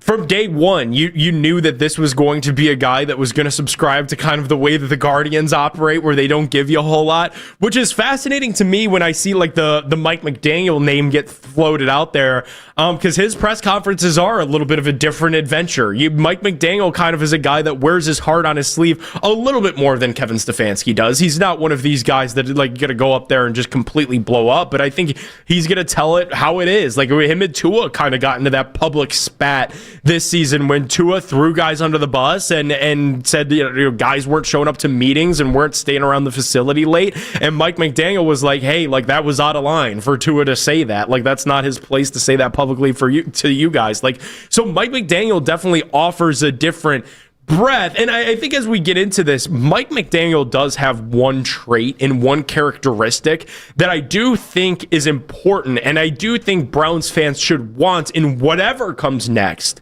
in their new head coach, and that's somebody that's been there and done it. That's somebody that has a little bit of an experience. And obviously, if you're hiring a retread coach, that means that it probably didn't go so well somewhere else. And if you're looking at making a change in Kevin Stefanski, who could immediately become a candidate we're hearing with the New York Giants, then why are you going to, even let him out of the building? It goes back to you need that fresh voice, and you might need some fresh ideas. Because didn't Mike McDaniel, for a fleeting moment there, didn't he make some pretty sweet music with, Tyreek Hill, Jalen Waddle, Tua Tagovailoa, who kind of turned back into a pumpkin this season? Like, he was able to figure some things out. Like, there is a good offensive mind inside Mike McDaniel, and this is not me trying to talk myself into Mike McDaniel, but I at least have a body of work to judge him against. And I know that he could do it because I've seen him do it before with the Dolphins. So it's fascinating that was the first name that got thrown out there and linked back to the Browns. I don't want to read too much into it because it's the only name that's been out there, but I do hope that trend continues, that they prioritize guys that have been head coaches before, because I think that truly matters with where we're at right here. Well, it's interesting. I'm going to take a couple different views, and I'm going to throw another name at you, think about for what the Browns need. So Mike McDaniel, super innovative on offense. Unfortunately, his offense will be good in 29 when they're in the dome, right? This idea of space, pace, motion, clear pictures, these, getting on rhythm. If you see Tua, when he struggles, it's because that first rhythm isn't there and he has to reset. So obviously the kind of system is very quarterback friendly, which could be good for Shador moving forward. But it's very, weather-based, really, if I want to say it right, having perfect elements. The other thing is he seems to run a very progressive ship, right? This idea of, trusting guys to do the right thing. And once again, I'll say this without hesitation, these are still, a lot of these guys are young kids, right? Especially on the Browns. Right? Look at how many rookies we've got running around. So you got kids in their early 20s that can't even, some guys can't even buy a drink at a local establishment, and yet you're expecting to make all kinds of adult decisions, be on time. A name that I like to throw out there in terms of a guy who kind of would gift the Browns, if they do move on, would be Brian Flores. And the reason I like Brian Flores is because I still think there needs to be a difference. Alignment is one thing, and that's the only way you win. But there's also got to be I'm in charge guy, right? I'm the guy. I'm going to have my hands in who we take. I'm going to have my hands in how we run things. And that's kind of what Brian Flores is to me. As a guy, he's going to take ownership of everything. And that's kind of what the Browns are in, this analytical where this guy's in charge of this guy's in charge of this. In my opinion, the guy the guy in charge on the field between the lines, that's the guy, that's the end all be all. And that's kind of what I see in Brian Flores. Now, would they stay away from him because of those kind of traits? But if you're looking for a disciplinarian who's going to come in and not listen to anything else and it's going to be his show, for me, that'd be Brian Flores. I think they would. I think that's my answer to that question. I think they would. And I think they kind of will lean in this cycle to find that kind of guy that fits in lockstep with what they believe their organizational direction is, which is very forward-thinking and progressive and analytically driven, and all of this stuff with Andrew Berry still, for whatever reason, seems like is going to have a seat at the top of the table in all of these decisions. And to me, that means that, like, when you look at this, and I know it's going to make a lot of fans cringe, like Tommy Rees is going to probably get a head coaching interview with the Cleveland Browns, because that's an internal move that they could make. They like him. They think highly of him. He speaks their language, and he falls in line with what Haslam wants to do at the top and what Berry wants to do at the top. I want to see if Jim Schwartz could potentially get an interview for that same reason, because he will go with the flow with what they want to do. And I'm with you. I want to see someone come in here and genuinely bring some fresh ideas, because it's been the same thing over and over again over these last 6 seasons. And while we've had a bit of success and it's gotten to the playoffs twice, I think if you were to tell somebody when Kevin Stefanski was hired in 2020 he'd be the head coach for 6 years, I think you would say, wow, like, knowing how Haslam operates, that must mean that things went pretty well. And it's like, oh, he made the playoffs twice, won one playoff game, and he coached it from his basement. And then you would have said, oh, maybe it wasn't that successful. 216-474-0092. Want to get your guys' thoughts in on this as well. Coach, I want to throw another name out there for you as well. Mike McCarthy, would you be in or out on that? I'd be in because of the fact that, once again, going back to what you said, he's been there.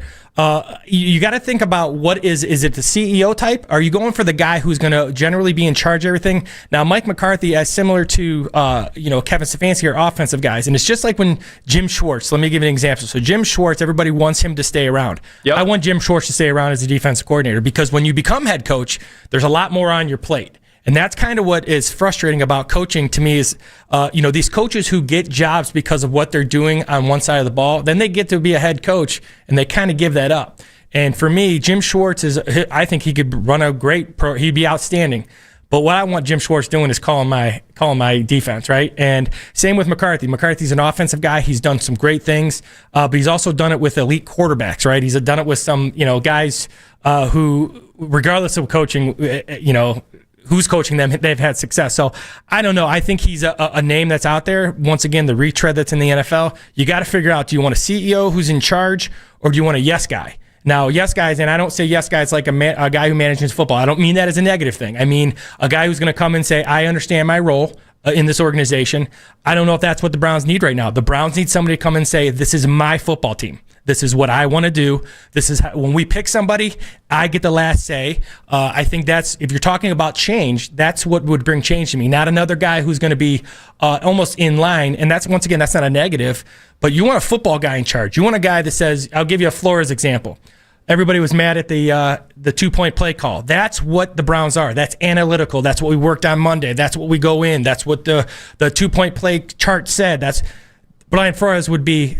Give the ball to Sanders and Fan and they're hot. That's what feel is. That's what a guy like Flores would bring, in my opinion. Alrighty, 216-474-0092. Don, Julian, see the phone lines continue to ring. We're going to get to you guys at some point, but straight ahead, our Cleveland Browns beat reporter Daryl Ryder believes that the Browns need to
23-0. Get the latest Browns content filtered right to your phone this season into the offseason by following the Browns playlist and 92.3 The Fan on the Odyssey app.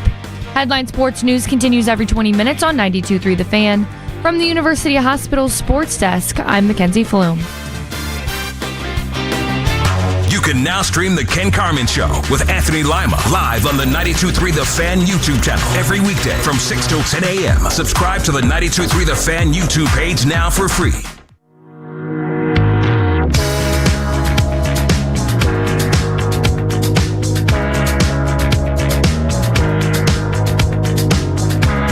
Get the latest from Browns practice throughout the week right now on our YouTube channel. Daryl Ryder recaps each and every practice and game while featuring the best highlights from coaches and players during media availability as well as the on-the-field action. So just subscribe. It's that easy. 92.3 The Fan on YouTube. Do it right now. Get all the latest and greatest from Daryl Ryder on the Browns throughout the football season. We're live on YouTube right now. Nick Pedone, Coach Reisland, hanging out with you guys on The Fan here on a Friday morning.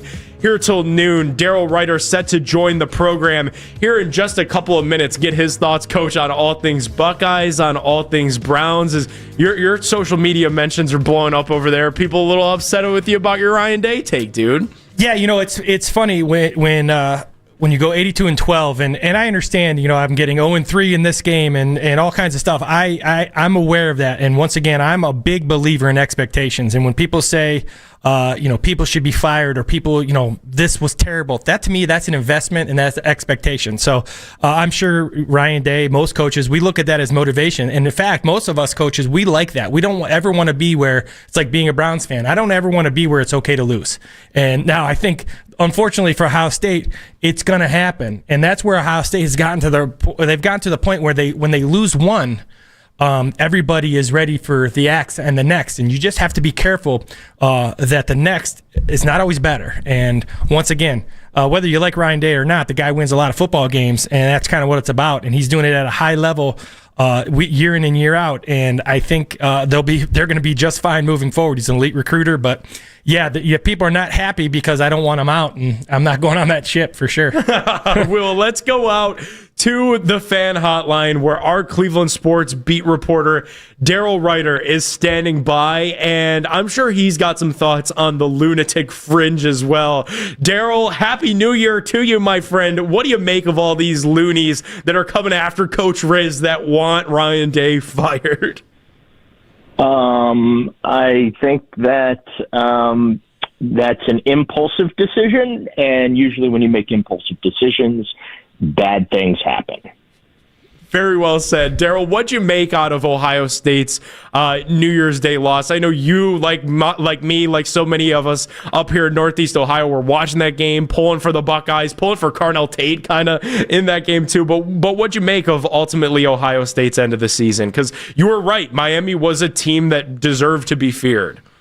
Yeah, my worst fears were realized. And I was obviously extremely disappointed and upset, but not surprised. But yeah, I mean, I think that a big part of it had to do with the first half. Ohio State seemed to be shocked by the physicality. And then by the time they started matching the physicality after halftime, it was a little too late. I think Sayan missed a couple of throws, so it's easy to put the blame on Ryan Day for Ohio State losing that game, but it's the players that win and lose games. And there were a couple plays that I felt that Sayan left on the field. Ohio State still needs a kicker, or at least needs to play the right kicker. But yeah, it's a tremendous opportunity missed by the Buckeyes, because winning a national championship gets tougher from here on out with the expanded college football playoff. And then they got to change that too. Seeing these empty stadiums for these playoff games, or these half-full stadiums for these playoff games, is a shame. They ought to be doing this stuff on the campuses, and maybe wait till the semifinals before putting them at these big bowl sites. Daryl Ryder reports are powered by Scheiben Jewelers, Cleveland's premier jewelry store. Daryl, pivoting to the Browns, feels like not a day goes by where we don't have new coaching news, new coaching updates. The latest out of New York, again, Kevin Stefanski anticipated to be a candidate for the Giants' head coaching vacancy should the Browns make a move to move on from Kevin Stefanski. It feels like the Giants are super interested in Kevin Stefanski at this point. Well, it's kind of old news. I mean, that's been out there, it feels like, for a couple of weeks now. And, you know, I'm leaning towards Kevin is going to be available for them to hire. So, and, you know, we'll see ultimately what the Browns decide to do on Sunday. Does their decision leak out before the game? Which has happened before. Does it happen during the game? Does it happen after the game? Do we have to wait until Monday morning? You know, but my gut tells me the Haslams know exactly what they want to do organizationally, even if they've maybe not made those intentions known publicly. And we just have to sit and wait and see what that is. But the Giants' interest in Stefanski, like I said, that's been out there for a couple of weeks. Daryl, moving forward, we were talking earlier about, you know, if it does happen, possible replacements, and one of the names out there is Mike McDaniel. The guy I brought up was Brian Flores. What type of coach would the Browns be looking for? I'm at the point where I think the Browns need a football guy, a guy who doesn't rely on numbers. Is that a possibility, or do they have who they want and who they're going to hire and the type of person they're going to hire? Well, you want a football guy, but you also want someone who is open-minded to analytics, and I know analytics is a bad word around these parts, but like analytics is not bad if it's applied properly. The thing that I've contended, Coach, is I feel like that the Browns have misapplied the analytics at times, right? It's okay if the spreadsheet tells you in a situation you should go for 2. But you also have to be intelligent enough to understand you don't have the personnel to execute that. So it's stupid to do it. You're like, okay, great, the data says to do it, but if you don't have the players that can accomplish it, then you're just being bullheaded. And that's what I think has happened with the Browns' application of analytics. Is they just say, that's what the spreadsheet called for in that situation, so that's what we called. The one thing, there are a couple things that analytics cannot tell you. They can't tell you if a player loves to play the game, which is very, very important, right? Jed Wills is Exhibit A of that. Analytics cannot give you game feel, right? How a game is going. Just because the situations, you know, just because the numbers say, hey, it's 4th and 1, so you should go for it in that situation, but you know, if you've watched the game and, you know, you're struggling to gain short yardage situations and things like that, then maybe you shouldn't go for it in those situations, right? So for me, it's not just about having a football guy or a pure football guy, which I do feel like they do need that in the personnel department, because I think that the analytics are messing with personnel moves that they're making a little bit. You know, football talent matters, not the numbers. The numbers help you when it comes to making your decisions. So I think that you need a football guy who can inspire and can get the best out of his players, while also at the same time using the data and the probabilities that they're given to, you know, have that advantage on game day. Daryl, might be a silly question just because when you scroll out and you look at the macro view of this thing, it's a football team that just has not won enough games. But is there a chance? It feels like we're heading towards a head coaching change here in some form or facet with Kevin Stefanski. But is there a chance that if the Browns beat the Cincinnati Bengals, that complicates what's to come, or is a change independent of the outcome of Sunday's game? Well, as I said earlier, I think the decision's been made. We just don't know what the decision is. And look, if you're expecting the outcome of the Bengals game to decide whether or not you're going to keep Kevin Stefanski next year, your decision-making is completely flawed. which again, that's, par for the course with the Cleveland Browns. But that's just how I feel about the situation. You either want this guy, you either believe that Kevin Stefanski is the guy that can get you back to the playoffs and help you compete to win a Super Bowl in the coming years, or you don't. Like, for me, there's no gray area of, well, let's see what they do on Sunday. The facts are 7 wins in the last 2 seasons. The facts are that, this team plays hard for Kevin. They have not packed it in. And so clearly, and Denzel Ward said this yesterday, this isn't just on Kevin, this is on us. We didn't go out and do our jobs as players. And by the way, there's something to be said for that as well. Kevin can't go out and throw the football. He can't run it. He can't, you know what I mean? Like, all he can do is just make the decisions, and put them in the best possible realm, to be successful. But, and it goes back to our, the Ryan Day thing, right? That's the coach's job. Are you putting your players in the best position to be successful? Are you getting the most out of your players' talent, or, and things like that? And look, I think that there are times where Kevin does that in an outstanding level, and then there are times when I feel like Kevin falls short. So that's kind of where I'm at right now. Darryl, what's your take on Jim Schwartz? What's his? Do they value him as much as for example, I do? I think he's just an elite defensive coordinator, especially with this roster and these guys who fit his scheme. Do you think he's part of what they're thinking moving forward, regardless of what happens at the head coaching position? Well, first of all, if there is a coaching change, the new head coach is going to determine who the coordinators are. You cannot hire a head coach and then neuter him right out of the gate and say, Jim Schwartz is your defensive coordinator, Tommy Rees is going to be your offensive coordinator. That's just not how this works, okay? No, and if you do something like that, you're going to get a head coach with no power whatsoever. And then how can he be a leader of your locker room, right? When the organization right out of the gate. So you have to empower that coach to make his own coordinator decisions. In a perfect world, look, I like to see Tommy stick around, like to see Schwartz stick around. I think Jim Schwartz would like to become a head coach. I don't know that Jim Schwartz wants to do that here. He has had a front row seat to how this organization operates. And I don't know necessarily that I'm convinced that he would be wanting to operate within those parameters.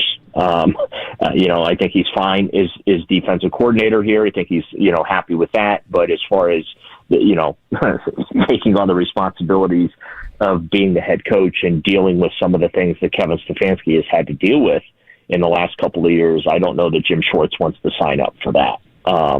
But, every coordinator, every coach, they want to be a head coach. So, there's nothing wrong. And look, I do feel like Jim Schwartz should get a look this hiring cycle. I think a team would be smart to hire him. I think he learned from how he handled things in Detroit as head coach of the Lions, where he did have some success.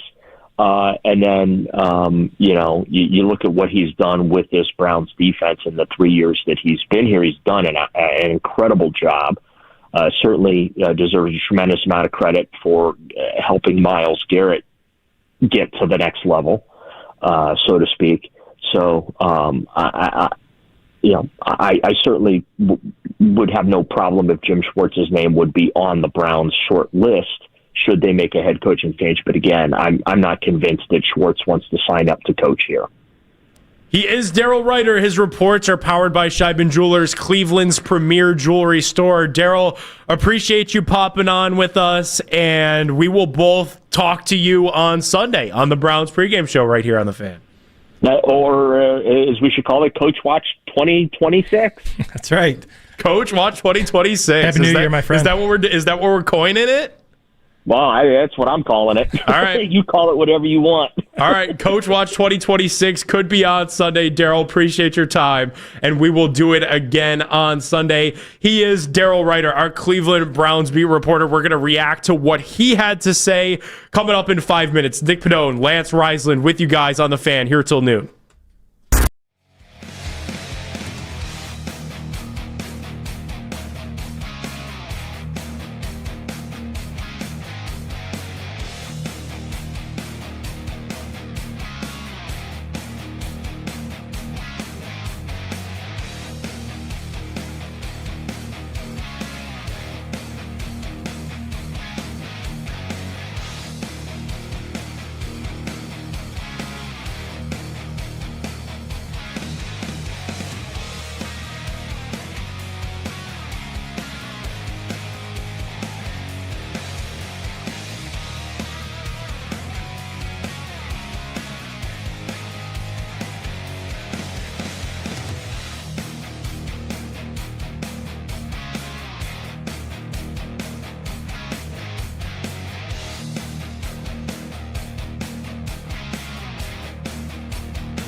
life for.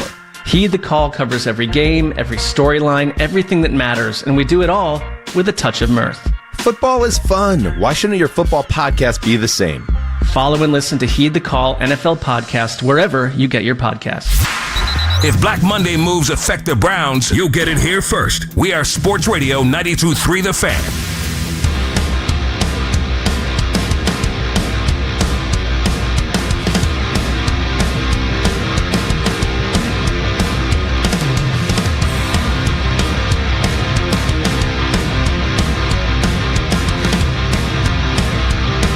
As always, you can listen to this show and all of our local shows on The Fan on Apple Podcasts, Spotify, or wherever you get your podcasts. Nick Pedone, Lance Reisland, Coach Riz hanging out with me in studio here till noon on The Fan. Some really good stuff from Daryl Ryder there in the last segment. If you missed it, check out the rewind on the free Odyssey app. Be able to listen back to everything Daryl had to say, but he's kind of, Coach, operating under the same belief that we are, and it feels like the wind is just blowing so severely in the direction of the Browns are going to make a change, and it's almost becoming like fait accompli, like we need to figure out like what the next chapter looks like as we kind of navigate this entire thing. Well, the thing that stuck out to me with Daryl is, unfortunately, he's correct on a head coach. When a head coach, you hire a guy, you bring in your people, which is why I always caution people, make sure you understand that this defense could take a step back if Kevin Stefanski's not here. And people don't want to hear that, but guys fit this scheme. Guys like Devin Bush, there's guys in this scheme because Tyson Campbell, because of the scheme, they're really good players, but the scheme has gotten the most out of them. So some of these guys could take a step back. Now, the elite guys won't, but those scheme fit guys have really been successful because of Jim Schwartz. But he's right. And if Jim Schwartz becomes is the head coach, does he have the same influence on the defense? I say no, because there's too many other things that happen as a head coach. So this whole coaching change, remember, it's not just about changing the voice. It's about changing the entire culture. It's about changing schematically what you do on both sides of the ball. And what the Browns have been really good at defense, that will most likely change too. Even though you don't want it to, that's the reality of it. Really good insight there. Because, like, dude, truly how this works is when you fire a head coach, traditionally, the rest of the staff more or less goes with them. So, like, for everybody out there that wants to fire Kevin Stefanski, I always hear, like, Kevin's got to go, but I want Jim Schwartz to stay, and I want Jim Schwartz to be that next defensive coordinator. I thought Daryl articulated it perfectly when he said, that's usually not how this goes. Like, you hire a new head coach specifically from the outside. Like, so let's just play example with the guy that we know that's available and that's been linked to this job in Mike McDaniel. Say you hire Mike McDaniel as your next head coach. How this is supposed to go is then Mike McDaniel would then go hire his offensive coordinator, his defensive coordinator, his special teams coordinator, his position group coaches, his offensive line, his wide receivers, all that stuff. So, like, and maybe Mike McDaniel would get a strong recommendation from ownership / from Andrew Berry. Hey, we really like Jim Schwartz. We've got a defense that's built based off of what Jim Schwartz does really well with a great stout defensive line. Like, we should probably keep Jim Schwartz. But in my view, similar to Daryl, like, I want my new head coach making those decisions, right? Like, so even if, like, dude, there's a world, right, where you get a new head coach in here that might not want Jim Schwartz to be his defensive coordinator. Like, that's a reality we might just have to accept. Well, and guys like Vrabel, who was here last year, and Schwartz, these are strong personalities who have head coaching kind of lineage, and they have those kind of alpha, we're in charge kind of thought processes, and that's a big thing. And not only is it changing, think about this, when you think about how hard sometimes coming in as a head coach, first of all, I always think about their livelihood, and I think if they have kids, how hard that is to get up and just move all the time. But more importantly, it's not just the coordinators and the position coaches. It's how you feed the guys, how they work out in the offseason schedule, how you schedule practice. All these things now are changed. So now you're going to have guys that maybe don't fit your scheme that you're going to get rid of, and that will anger fans. But I would say, if Kevin Stefanski's gone and Jim Schwartz is not your head coach, there's a very good chance that you've also gotten rid of Jim Schwartz. So with the good always comes the bad, and that's why I always kind of caution. The easiest thing to do is say, we're getting out. And I understand that 6 years and that's all well understood, and I agree. However, there are some side effects that come with that. And a big side effect, the biggest, I would argue, of whatever's to come for the Browns on Sunday evening or Monday morning would be Jim Schwartz. Like, I think that would be a number one. Everyone's attention is going to go on what's he up to. Is he going to interview for the Browns head coaching vacancy? Is he going to go interview other head coaching vacancies? And we see that happen where maybe other teams would bring in Jim Schwartz for a head coaching interview, doesn't become the head coach of that team, but winds up as their DC. And I think that would certainly frustrate a lot of Browns fans, but it's our job to sit here and inform you guys that that's a real world that we could be living in just a short couple of days, that a side effect, a byproduct, if you will, of parting ways with Kevin Stefanski. Your new head coach might just want his own coordinators. 216-474-0092. Want to get your guys' thoughts on this. Let's go out to Julian in Cleveland, who's been patiently waiting on. Julian, appreciate your patience. Got some thoughts on the Browns. What's going on? Hey, man. Happy New Year. Happy New Year to you as well. Hey, man, I just got to say, I don't like the narrative that people are pushing that the team fought hard for Kevin against Pittsburgh, because if you listen to Myles Garrett, Mary Kay asked him, well, it really wasn't a question, the way she phrased it. She said, how does it feel for you guys to go out there and fight so hard for Kevin? And then after she said that, Myles gave her a funny look, and he was like, oh, well, we don't fight hard for me, or we don't fight hard for Kevin. We fight hard for the team. I think the team pretty much is giving up on Kevin, and I think that the people, the fans that are saying that if Kevin goes, Barry needs to go too. People must have forgot that Paul D. Podesta had left the front office. He was the one making those draft picks, not Barry. Barry's first picks was this year, and as you can see, he did a tremendous job. I think we just need to get us a new coach, a new voice in the offense, build around Shedeur, and if he winds up to be a bust, then we can get a new quarterback in the next draft. Julian, appreciate your patience, man, and appreciate the call. Coach, what did you make of Myles Garrett's whole, fighting for the team? Because he did say that, we're fighting for each other. I think Shedeur Sanders said something of the sort as well, that the team is fighting for themselves. They're fighting for each other. They're fighting for their future.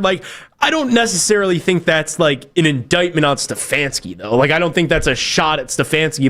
I think those guys probably, they're not dumb, and I know they say that they tune out social media. There's only so much that you can physically tune out as a human being that exists in this ecosystem. You see stuff. You see what people are saying about your team. You see what people are saying about you, about your coach. So, they aren't naive to the situation, and they probably understand that a change could be coming.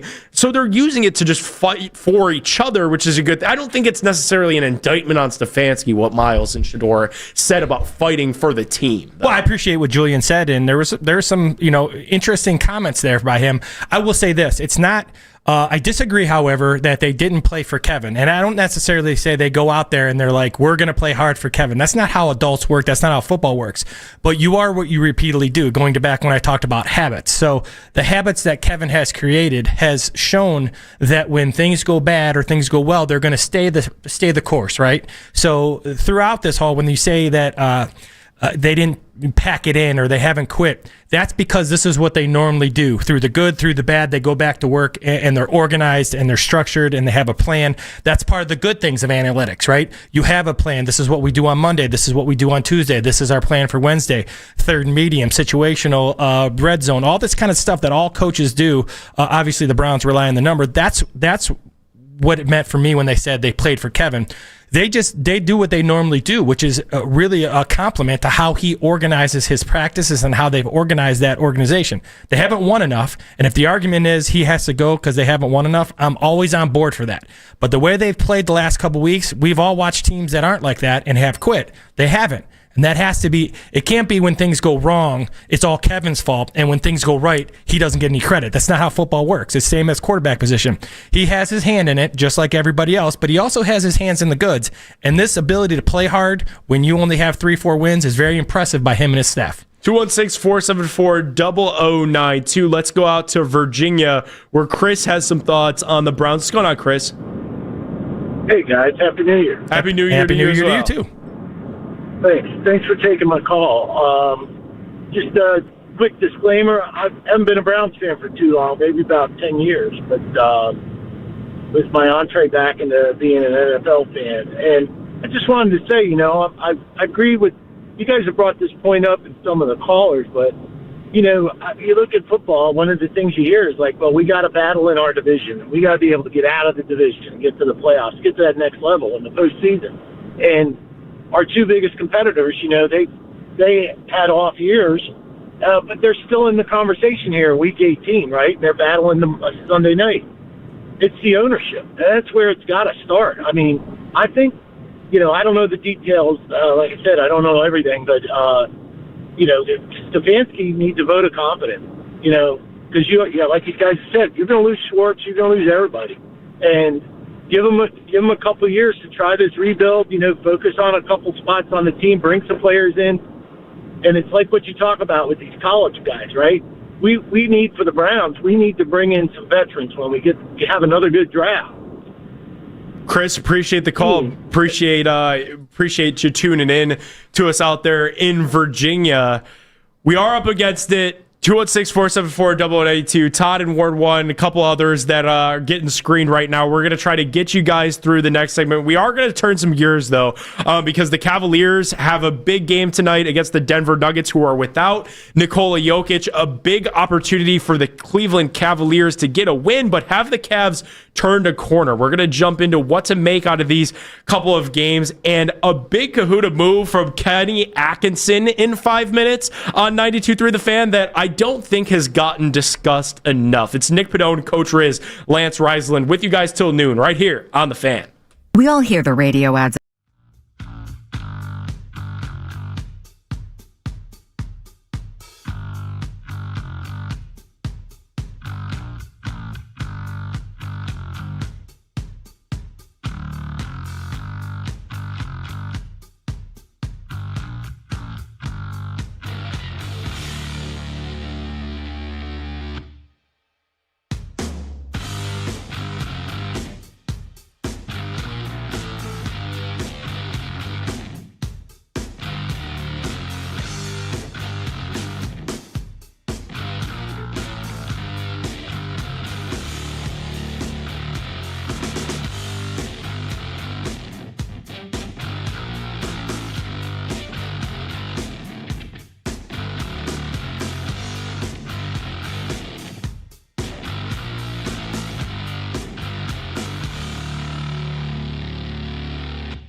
FANDAV.com today for the latest and greatest in home electronic solutions.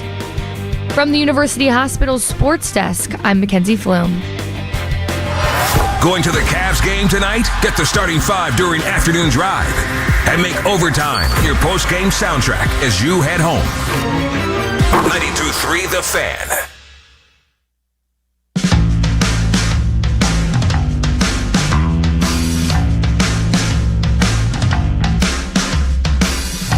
Our Surfside Cavs update brought to you by Surfside. Nick Pedone, Coach Reisland with you guys till noon here on The Fan.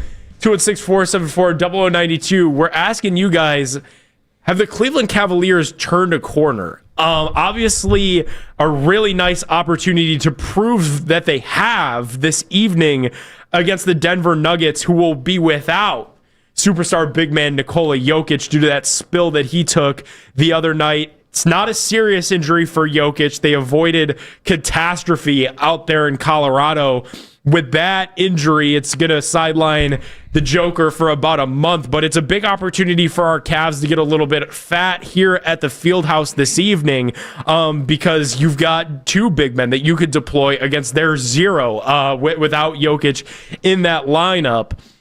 Coach, the Cavs have done something, though, that I think has gone understated over these last two victories against the Phoenix Suns, against the San Antonio Spurs, that I feel like more people would have been talking about if we haven't been so football plagued. You know, we've got so much football news. The big offseason acquisition from the Cavs was Lonzo Ball. They made that trade for Lonzo Ball with the Chicago Bulls. I absolutely loved it because I thought Lonzo is a winning player that has never been in a winning environment. And he has never been on a team as talented as the Cavaliers are. But he does everything that Okoro did well on the defensive side of the basketball. But then on offense, he's an upgrade. Anything would have been an upgrade from Isaac Okoro. For whatever reason, the fit hasn't materialized. I don't know if it's the fact that he doesn't play in back-to-backs. I don't know if the fact that this is a more talented team. The fit with Lonzo just has not worked. And I'm going to give credit to Kenny Atkinson because Dan Gilbert, there were all those reports that he was frustrated with the current state of affairs and there are trade rumors every different day and people are pulling up the trade machine. Kenny Atkinson made an adjustment. Lonzo Ball's not injured. The DNP coach's decision. He's been available against the Spurs, against the Suns, but he didn't play. And I'm curious to see if they stick with that tonight against the Denver Nuggets because it's worked. They're 2-0 in games where Lonzo Ball has just been a healthy scratch. He's available to play, but they're keeping him on the bench. They're leaning into what's working in the hot hand, and that's been Craig Porter Jr. off the bench for the Cavs right now. So I think Kenny Atkinson deserves a tip of a cap. We were all excited about Lonzo Ball, myself included. I thought that was a great move, and I think sitting him on the bench has certainly created a bit of a spark because Craig Porter has played so well. I think guys are responding to how well Craig is playing when he gets his minutes off the bench. Well, I think Proctor's a guy too, right? That they have, they like his energy, right? That those glue guys in basketball. For me, when I watch the Cavs, I just think that they're getting healthy for one. Once again, I'm going to judge them. Some people, have talked about after the Browns are done. For me, it all comes down to when they get in the playoffs. Now, obviously, they have to get there, and I think they will, and I think they're going to turn the corner here. But they got health, so they got the two big guys playing. They seem healthy. And obviously, I just think they need to get out of the Donovan Mitchell, take the ball at the top. That works in, end of the game kind of situations, but they got to be more fluid with the basketball. And I think Proctor's been great. Sam Merrill's a guy that seems like he's another glue guy. Seems like he gets a big defensive stop or hits a big shot. Obviously, the health. I think Max Strus is still a guy that they got to have down the stretch if they can get him back shooting the basketball. I just think it comes down to I think they're peaking for the playoffs. And last year, I thought it was reversed. I think they ran out of juice. So I'm hoping as they get towards the playoff, everybody kind of getting this run because of injury. Hopefully that gives them a little bit more depth and they kind of stay with the rotation. Whatever works, right? But you're right. That's big pickup, and that's hard to do. It's hard to sit a guy, especially a guy who's well-liked by people in the basketball world. Yeah, and I do think, I think it's like one of those things where it was probably a really difficult decision to make, because everything that I've seen, and I'm not in there every day, like some of the good people that cover the Cavs are, but like from what I see from the outside, like it seems like Lonzo Ball is a likable character in the locker room. It seems like the guys like him. They want to be out there with him. It's just for whatever reason that fit hasn't worked. And I really give Kenny a ton of credit for making that decision. It's a small one, but it's really not, because the entire point this offseason was that they were going to run back the core four and they were going to improve on the fringes and on the margins. And that meant getting players like Lonzo Ball, getting players like Thomas Bryant, smaller moves that could help the nucleus of the team ultimately compete for a championship. And the biggest of those fringe moves, Larry Nance Jr., Thomas Bryant, Lonzo Ball was kind of the gem of those moves. And everybody kind of pointed to that as a low risk. It's a 1-year thing that if he pops, he could really help you win a title. And it just, for whatever reason, it hasn't materialized. I think he's played into some of the troubles that the team has had shooting the basketball. So I really like that Kenny just got out there in front of it. We're not, shaking the trees together. We're not cracking any skulls. We are literally going to make a small tweak, and it's paid off. You've won 2 straight games. Now I want to see if they stick with that and they keep Lonzo out tonight, because Kenny said the message to Lonzo was, we're going to need him at some point. We're going to need him in the postseason, so he's got to stay ready. But I think for right now, you're seeing a team that's playing more inspired when Craig Porter Jr. is out there on the court, and I just don't know how you can take him off of it. And I do think if you win tonight against the Denver Nuggets to make it 3 in a row, man, are we in for some fun Sunday at 2 o'clock. I know everybody here will be watching the Browns, and deservedly so, because it could be Stefanski's last game on the sideline. But Cavs Pistons, 2 p.m., that's the number 1 seed in the Eastern Conference. Going against your old pal and JB Bickerstaff, a win there would feel great for morale. 216-474-0092 asking you guys, have the Cleveland Cavaliers turned a corner on their season, or is it too early to say that just yet? Let's go out to the mayor out there in Brooklyn. Ken, what's going on? Look, as Coach Luke would say, got to have the bigs. All right? They started the big lineup on Wednesday. Okay? And I have a feeling that the Lonzo Ball experiment may be over. And I wondered about Junior as well. Okay? Look for them to do a buyout or something like that at the deadline and pick somebody else up, because this team needs one more big. And you even said the other day, my man would have fit real nicely if we would have moved in to the first round and got my kid from Creighton, okay? And the other thing is that this team has turned the corner. They're getting healthy now. Hopefully we can get Strus back. And I see the Cavalier team. And tonight, Denver, on their roster, they got 2 guys that are 6'10" or better. That's it. So 75% of those shots better come in the paint, and pound them in the paint all night to the smithereens, because that's where you get your points. You're going to get and ones because they're not big enough, and don't just jack up threes. The mayor of hoops, Ken, so I take it you've liked it. There was a report that came out, I believe it was Chris Fedor, that said that there are some people in the Cavs building that believe that the Cavaliers operate at their best when the offense runs through Mobley and Allen. Do you subscribe to that as well? Yes, because what happens is that's old-style basketball, all right? When you dumped it into the post and then flared it out. Okay, the NBA. One thing I don't like about the NBA right now is everybody hates the people literally jacking up threes. First of all, and second of all of a sudden everybody's running up and down the court like it's the Kentucky Derby or the Indiana 500. All right, that is not basketball. That is you got guys basket hanging and not playing defense. And the one thing that I've liked is that the Cavs have cut down the threes the last couple of nights. And I've been screaming for this for a month because what's been happening is the what's gotten out there is the Cavs aren't shooting threes well, and what happens is the other team, as soon as that three goes up, they got a guy releasing as a basket hanger or whatever you want to call it, running to the other basket, and they're getting easy layups. And you can't play like that. Don't jack up threes, pound it in the paint while you got the bigs. Ken in Brooklyn, appreciate the call as always. Always fun to talk Cavs with you, man.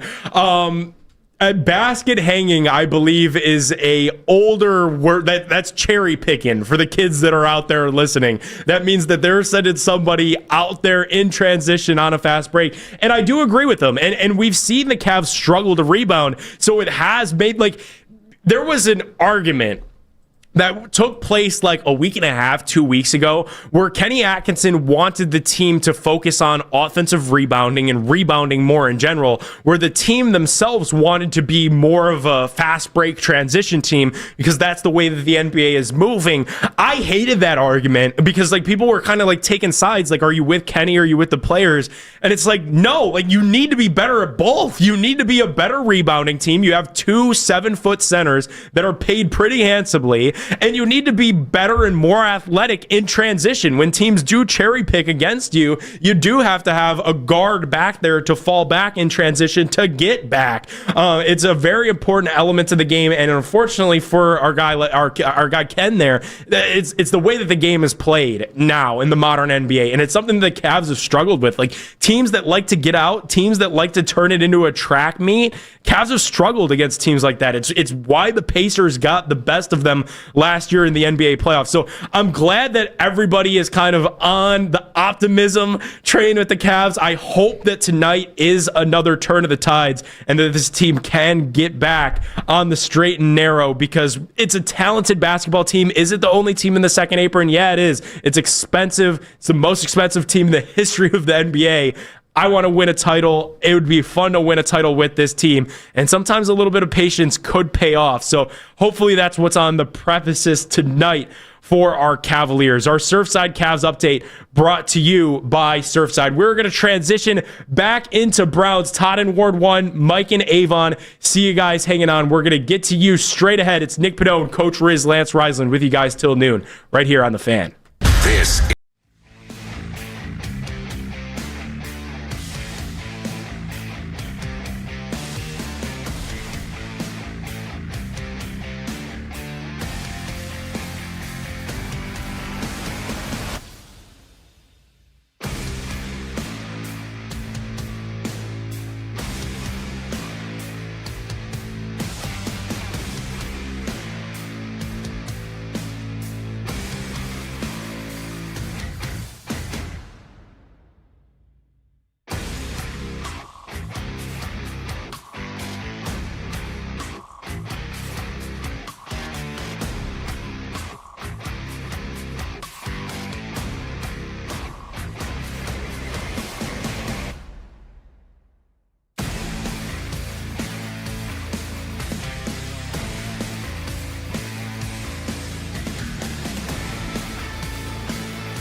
I'm Mackenzie Flume.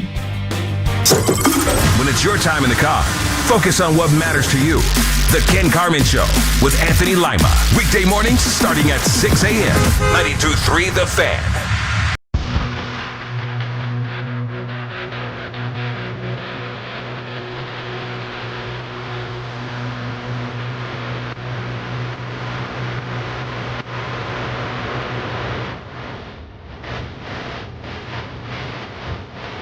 Nick Pedone and Coach Riz with you guys on the Fan till noon. Really good Cavs stuff in the last segment. If you missed it, hit the rewind function on that free Odyssey app. Coach, I also saw in just the madness of social media yesterday and really the fallout from this Ohio State game, I've seen people now like freaking out about Carnell Tate. Because he had 3 catches in the playoff loss against the Miami Hurricanes. And it's like, guys, I'm so desperate for a playmaker on offense that if Carnell Tate is there at 6 and they turn that card in come late April, I will be the last person on planet Earth that points to the Cotton Bowl loss in the last day of 2025 as the reason as to why that was a bad pick. Like, I think you got to look at when you're drafting somebody, the entire body of work. And Carnell Tate is just a playmaker. If they decide to make that the pick at number 6 overall, I will have no qualms. In fact, I'm a little bit worried that he's not even going to be there. I'm a little bit worried that the Titans might fall in love with him and try to get Cam Ward a playmaker ahead of the Browns. I couldn't believe some of the outrage that I saw just on the social media streets in general over these last couple of days. But I'm like, wow, you guys are turned on Carnell Tate? I'm like, we've spent all season complaining about the state of the Browns receivers. I am of the belief that Jeremiah Smith and Carnell Tate alone in the NFL this weekend would be better than what the Browns have put on the field at their receiver position all year long. I'm still in on Carnell Tate. I feel like you probably are as well. Well, yeah, and it's funny because touches are kind of obviously you want your top guys to get touches, but when you have Jeremiah Smith, when you have a run game, when you're not playing as well, all those things kind of tie into calling plays. For me, I always look at receivers, and there's 3 ways to grade them. How do they release versus man in zone? How are at the catch point, that 50-50 ball, or even ability to use their body length, catch radius, etc. And then the run after catch. Carnell Tate is not a super run after catch guy, but he's a vertical guy that the Browns have needed. It also makes Jerry Jeudy better, right? And people say, well, Jerry Jeudy is who he is. He is who he is. And if he's a number 2 and you're getting those expectations, he's a touch guy, then you can create some touches early for Jerry Jeudy. But they do need an alpha 1 out there, and Carnell Tate fits that billing, especially with his ability vertically, right? His ability to win those 50-50 balls vertically. I also wanted to ask you this, because this is a debate that we're going to get ready to have. And I've been kind of polling like all of the football people that I know that have either A, played, or B, been on a sideline, or C, been in like the decision process that goes into the draft and free agency and all of this stuff. Understanding where the Browns are at right now, Coach, because obviously they do have like a lot of needs. I'm curious on where you fall in like the argument that the Bengals went through a couple years ago when they could have drafted Jamar Chase or Penei Sewell. It feels like that's what the Browns are getting ready to go into with the 6th overall pick, or if it's 7, if they find a way to beat the Bengals on Sunday. Would you prioritize one over the other if you were trying to like repair the offense in the way that the Browns offense needs built in a tackle or a receiver, or is it kind of player dependent? Well, for me, I have always believed in building a football team inside out, and the way I like to, I always compare linemen. There are the Penei Sewells, but for the most part, those offensive linemen, they're going to get better with age. Mm-hmm. So if I'm rebuilding the Browns, if there's a guy out there that grades really, really high, the kid out of Miami, Spencer Fanu, a guy that you think is legit from day one, then you go get him. If not, I've always believed it's like a freshman lineman in college. He's an 18-year-old kid. When you graduate college, you're a 23-year-old man. The same could be said about grown man strength up front. So So I'm a big believer in if they can get a guy that they like, great. If not, build that through free agency. But what they need, Carnell Tate's good. I like my number one guy right now is Mekhi Lemon. Why? Because he's a touch guy. And I think the Browns need a guy who can get them easy yards. And easy yards to me, on my call sheet that we all have as coordinators, it simply says touches. It doesn't matter how they get the touches. It's like a Jamar Chase when they do different things with him. There's guys that can have to win for you when things aren't going right. There's guys that have to win for you when you're calling a bad game or your quarterback's not playing well and you throw it up to that guy. As detailed as football can be, and it's a very detailed sport, you win with players. So they need a guy who can go get them touches. I would get some big guys in free agency, but I got to find some skill guys that can create some plays. So that's how I would attack it. I would stick with the quarterbacks they have right now. I'm going to build around whoever that quarterback is. Try to if it's one of these guys. If it's not, then 27 we find the quarterback. But they got to get it better up front, and they got to find some guys who can create some space on their own. I'm so curious to see how this all plays out because I feel like I could see it happening almost a little bit already. People are going to plant their flags, and people are going to stand 10 toes down on like it either with the first pick in the first round at 6 or 7. It needs to be an offensive line or it absolutely needs to be a wide receiver. Like people are going to plant their flag. People are going to have their argument, and obviously like free agency needs to play out first, so maybe they could address some things there. Maybe Andrew Berry makes a trade for a wide receiver. We know he has an affinity to do that. Garrett Wilson was a name that was floated out there around the deadline when the Jets were being the Jets and had their whole team for sale, so maybe the Browns can revisit Garrett Wilson at some point this offseason. But I feel like people are going to be like standing 10 toes down on what the team needs to do in the draft one way or another. I'm just not there yet. Like, and I think maybe I'll get to that point at some time, but I need to see who the coach is going to be first, and obviously what happens with the GM. Do they add a Tom Telesco to the mix? Do they add a Chris Greer to the mix and like change some things up that way?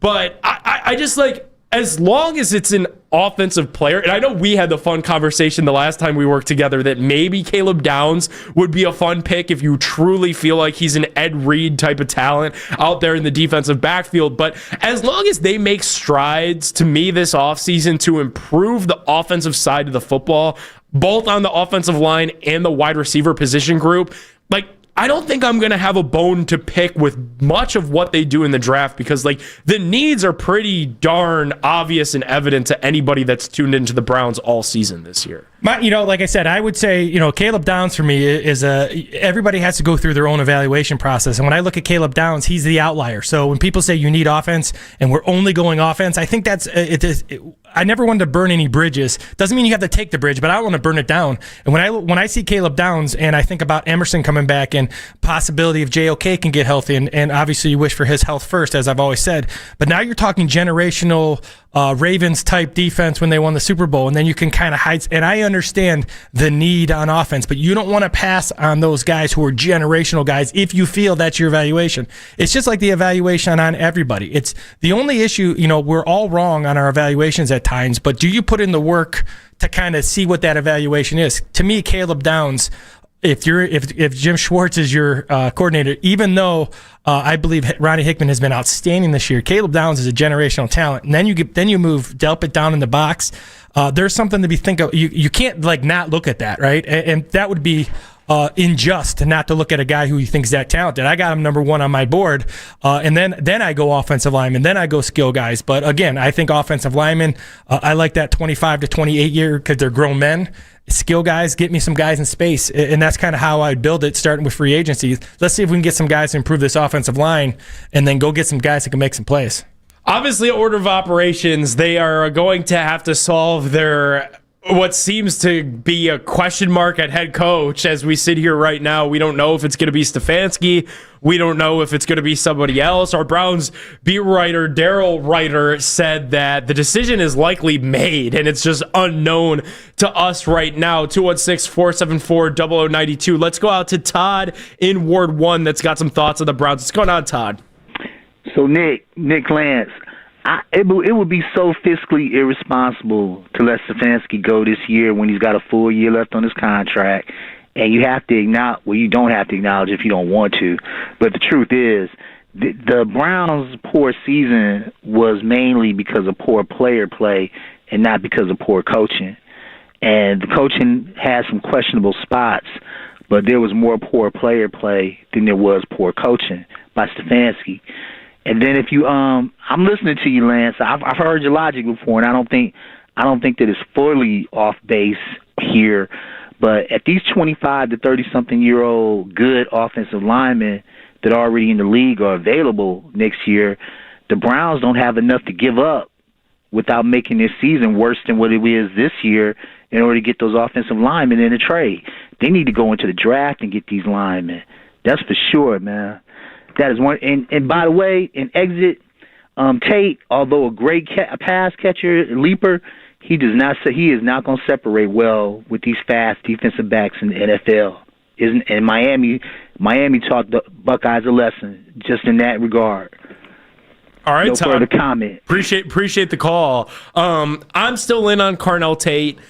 I kind of agree that, like, it would be nice to draft an offensive tackle because then you know that he's in your building. You know he's yours. You got him for the 5 years of that rookie deal, and then if you wanted to jump in front of everybody else and extend him, you can, because it feels like left tackle has been kind of a rotating door because Jed Wills was injured despite being that number one or first-round draft pick. It feels like ever since Joe Thomas hung up the cleats, like we've been searching for that answer at left tackle. But I hear what you're saying as well, and I do agree with you in the sense that a lot of the time, those first-round picks at left tackle, they just need time. Like, they need time in the league. These defensive ends are built like great gods in the league, and it's just they're not used to that sort of ferocious Myles Garrett, TJ Watt-esque pass rush when they get to the National Football League. Well, yeah, and once again, we talk about inside out, and I agree. If you can get a Joe Thomas, if you can get a guy who you think is going to anchor out there, then you go get that guy. I just try to,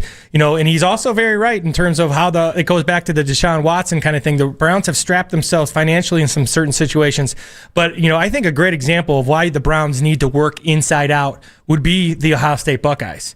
There is not a better group of skill players in the country than the Buckeyes. But if you can't win up front, that all gets exposed. And as bad as the Browns have been at receiver, and I know they've been bad, and they don't have a lot of talent there and separation, all those things, really this offense has struggled because of the offensive line. That's where it all starts. And if you're not good up front, everything else gets exposed. And like you said, Ohio State has two receivers that are arguably would be really good this Sunday, but they couldn't block Ruben Bain. And when you can't block the defensive line, it doesn't matter about your skill. So they got to figure out whatever their plan is. The only bad plan is no plan. So they got to figure out what they're doing up front, in my opinion, first. And that's going to be a big question that needs answered just when you factor in that you don't know 100% of the way who's going to be the quarterback. Now, we have an idea of what that looks like, and then B, the limited resources, but C, the fact that it's all of them. The fact that they're all set to be free agents, the fact that you might need to lean on DeJuan Jones one more time to see if he could be the answer at right tackle while you try to solve left tackle, and maybe you bring back a Tevin Jenkins to play right guard or Wyatt Teller to play right guard. But I feel like that kind of complicates things, Coach, right? The fact that, like, it's not just, hey, I need a left tackle. It's, hey, I need to rebuild this entire offensive line because all of these guys are free agents. Like, that's a big ask of any general manager, any regime going into an offseason to figure that out. Like, that's a bit of a mess. Well, yeah, now you got to, this offensive line, Teller, Batonio, Posick, these are all marry the run with pass guys. What does that mean? It means these aren't guys who are successful if it's a pass-first offense.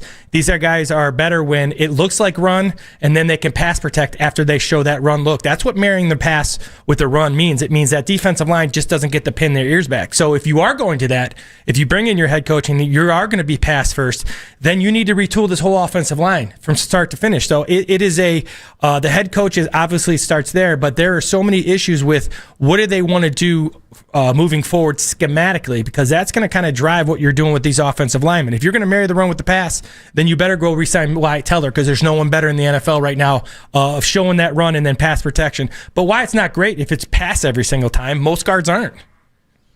216-474-0092. There's an awkward scenario that I want to get into about Sunday's game. It's a scenario that could maybe muddy the future of the Cleveland Browns. I asked Daryl Ryder about it, and I'm going to reveal it in 5 minutes. It's Nick Pedone, Coach Reisland with you guys till noon right here on The Fan. We all hear the radio.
continues every 20 minutes on 92.3 The Fan.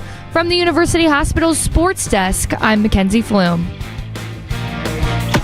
The first place to hear locker room reaction after every game. With that, I'll take any questions. Guaranteed. It's the official post-game show. Quarterbacked by Jeff Phelps. This is the radio home of the Cleveland Browns.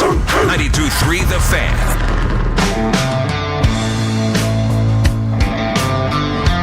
Anthony Alance has entered the building, ladies and gentlemen. So whatever is to come once me and Coach Riz are done and out of here at noon, you guys are in for some flame-throwing fun.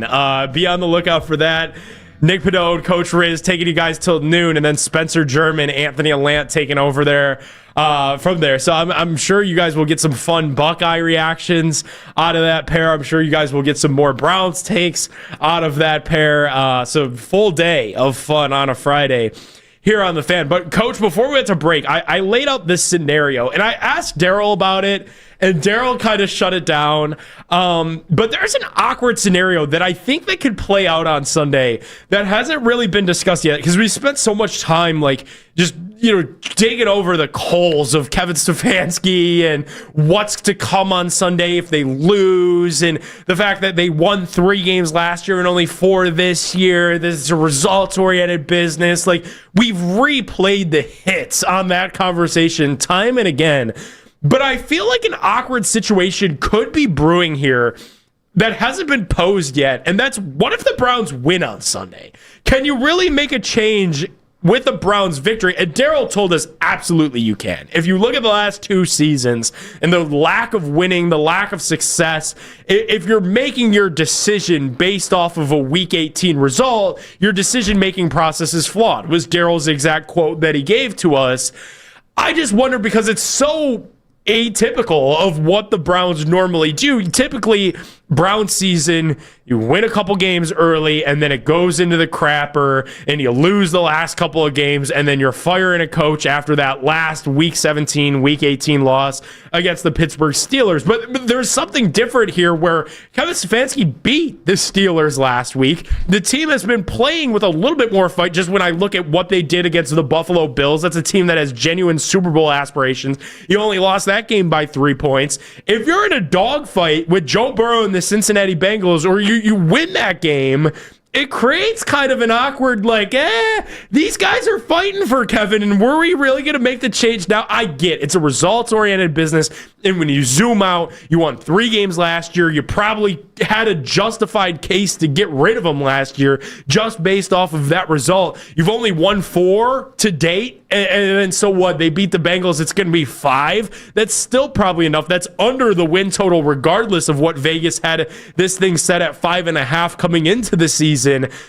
But I think it just gets a bit awkward. I don't know why I haven't been able to shake that thought, that I think things get a little bit awkward with the Browns win in how it portrays to Kevin Stefanski and whatever decision they decide to make with him. I kind of can't shake that thought, Coach. Well, for me, if you look at the last month, that's kind of, or last 5 weeks when they've been kind of out of it and they could have definitely thrown in the towel. For me, that speaks a lot more than the wins or losses. So if you're saying what is Kevin Stefanski's best argument to keep this job, it would be the way they played effort-wise the last 5 weeks.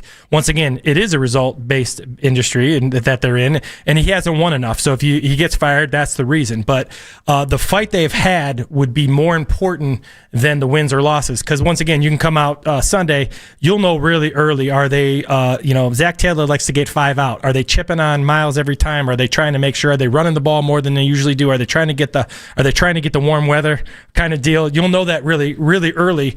Last week was a super impressive win, but once again, nothing in football should ever be knee-jerk reaction. It's very emotional. So my dad always told me, never make decisions after a game or after an emotional kind of thing. That's why it tells you if Kevin's not here Sunday night, this means it was all planned regardless of what happens. So we'll see what happens. But once again, the effort that they've given, the things that he says that makes him attractive to other people. Unfortunately, there hasn't been enough winning, and that's really what you're measured on in the NFL. There is no process. You don't get awards for the process. There's no participation trophy in football. There's not. There's a coach of the year. There's not a process of the year, unfortunately. Yep. And, I've been one of Kevin's, I feel like, kind of louder critics because I disagreed with a lot of the way that, I disagree flat out with a lot of the way that the last 6 years have gone. Quite frankly, I would have given Baker Mayfield that last 5th year to see if he could have bounced back from that shoulder injury. Even, the Deshaun trade, I would have tried to play a Jimmy G route or gone something a little bit safer, a little bit more conservative than 3 first-round picks for a dude that had a ton of baggage coming in. I disagreed with the decision to let Flacco walk in free agency after he took you on a magic carpet ride with the playoffs. So there's been a lot that I've disagreed with in the Kevin Stefanski era, yet still at almost every game this season, the big games, against the Ravens and then certainly against Buffalo, I've been waiting and I've been fearful for the quit game because I've been a Browns fan my entire life and I've followed this team since they came back in 99 and candidly the start of my life. There's always been a quit game. There's always been, for a fired head coach that's on his way out in Cleveland, you can point to a game and a date and time where they had just lost the locker room, where the voice ran out, and where the team just gets absolutely steamrolled, and it's evident that they've given up. I have not seen that. Even though this season has been bad, this season's been all the way bad, I have not seen the quit game. And they lost some embarrassing games. They lost overseas in London. That was a very winnable game. That a couple of decisions late, you could have won that game. Week 1 against the Cincinnati Bengals. Had Schmidt made that kick, you win that game and you start your season off 1-0. I think the Jets game, had you gotten a little bit better at quarterback play, you could have won that one. You look to the Tennessee Titans. That was a team that came in here with 1 win and they beat you, but the next week the Browns respond. So it's I can't think to one game, and there have been ugly losses, but I can't point to any one of those losses and genuinely say that the team has quit. And I do think Kevin deserves at least a small hat tip for that, because other Browns coaches in Cleveland Brown, the ghosts of Cleveland Browns past, there have been many a quit games, and at least to date, Kevin has not had that yet. Well, and that's not a and that's one of the things I love about Kevin, even though he hasn't won enough, is that that's not a switch. Nick, you don't go, hey, listen, I'm on my way out. That's what you consistently do. So when teams quit on a coach, that's because there is lack of organization, there is lack of preparation, there is lack of the daily grind that happens. And if you don't have any questions, which the Browns don't, you don't like to have, I don't particularly, I want them to be more physical at practice. But when I watch practice every day, they're organized, there's situational stuff, they're doing all the stuff they should do. That's what kind of makes it the non-quit. You can't say to your team, we're not going to quit on our coach. That's not how it works. You are what you repeatedly do. So the idea that they've practiced this way and this is how they do things, it helps in situations like this because they're not quitting, because they don't attack it any other way. This is how they approach each week, whether you like that or not. I love that because it gets you through the highs and lows, which is going to happen during a season. Because I looked at when the Browns lost to the Titans, that was a really strange game. Titans beat you 31-29. You're looking at the Browns defense. You're like, how did you let that happen? How did Tony Pollard, of all people, have a day against you? It was just mind blowing. And then you turn around that very next week and you lose to the Chicago Bears, kind of in a similar way, where they were able to really run the ball well. They have their way with you. I'm like, okay, the guys have quit. Typically, you don't unquit. You don't come back from that. But man, did they respond against Buffalo? And even though Buffalo's running attack has been better all season, and in that game, I think James Cook easily surpassed 100 rushing yards, and Josh Allen was efficient enough on his legs as well. But you lost that game to the Bills 23-20, and then you come back that very next week and you win a dogfight against Pittsburgh, and they had every excuse.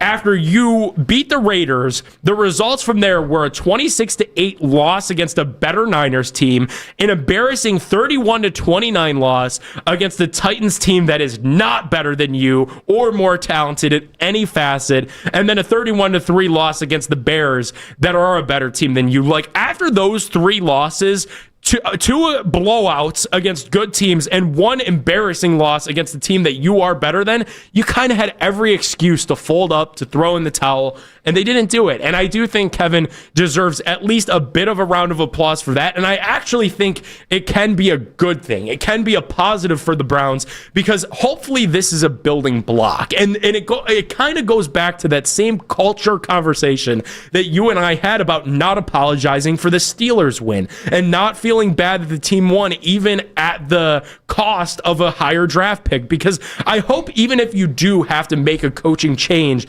this year, that guys, including Myles Garrett, including Denzel Ward, who have been around the block and who have been a part of some bad Browns football and some losing cultures and a part of a losing organization, I hope the belief going into the offseason is whatever happens with the head coach is going to happen. But I hope there's some belief in the back of everybody's mind that, you know what, we can come back next year and we can be a winning football team because we continue to fight all throughout the season. I think there's something to be said for that. Well, you got, first of all, they're good on one offense. They're good on one line. Their defensive line is only going to get better next year. So that tells you they got to improve the offensive line. So that inside out that I talk about.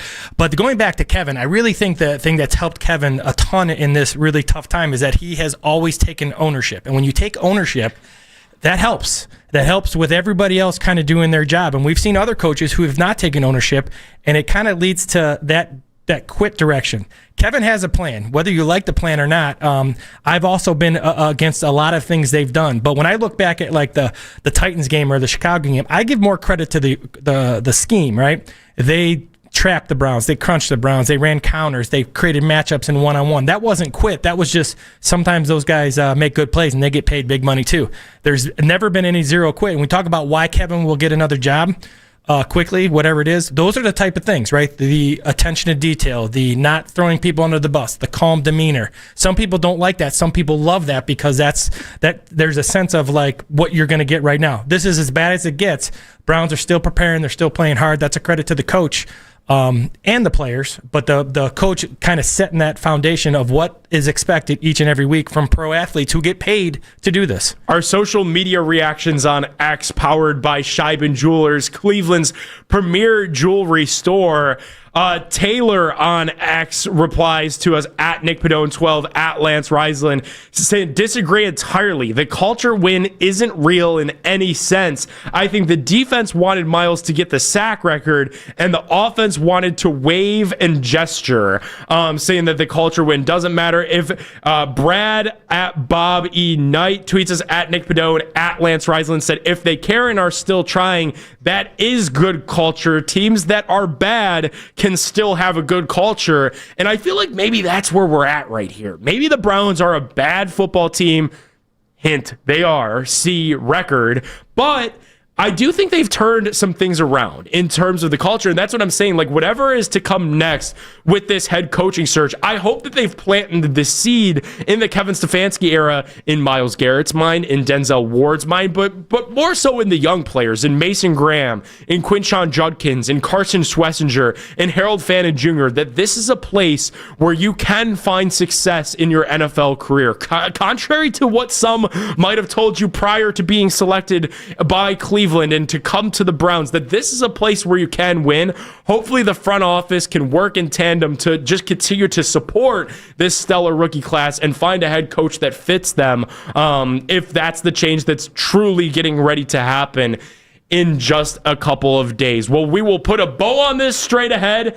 It's Nick Pedone, Coach Lance Reisland, talking all things Cleveland Browns and getting you guys one step closer to being ready for Browns versus Bengals right here on The Fan. Hey, everybody, it's Andy Baskin for Fan.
content filtered right to your phone this season into the offseason by following the Browns playlist and 92.3 The Fan on the Odyssey app.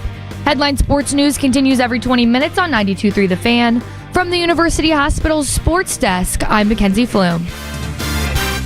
Whenever you need to talk college football, we've got you covered. We are Sports Radio 92.3 The Fan.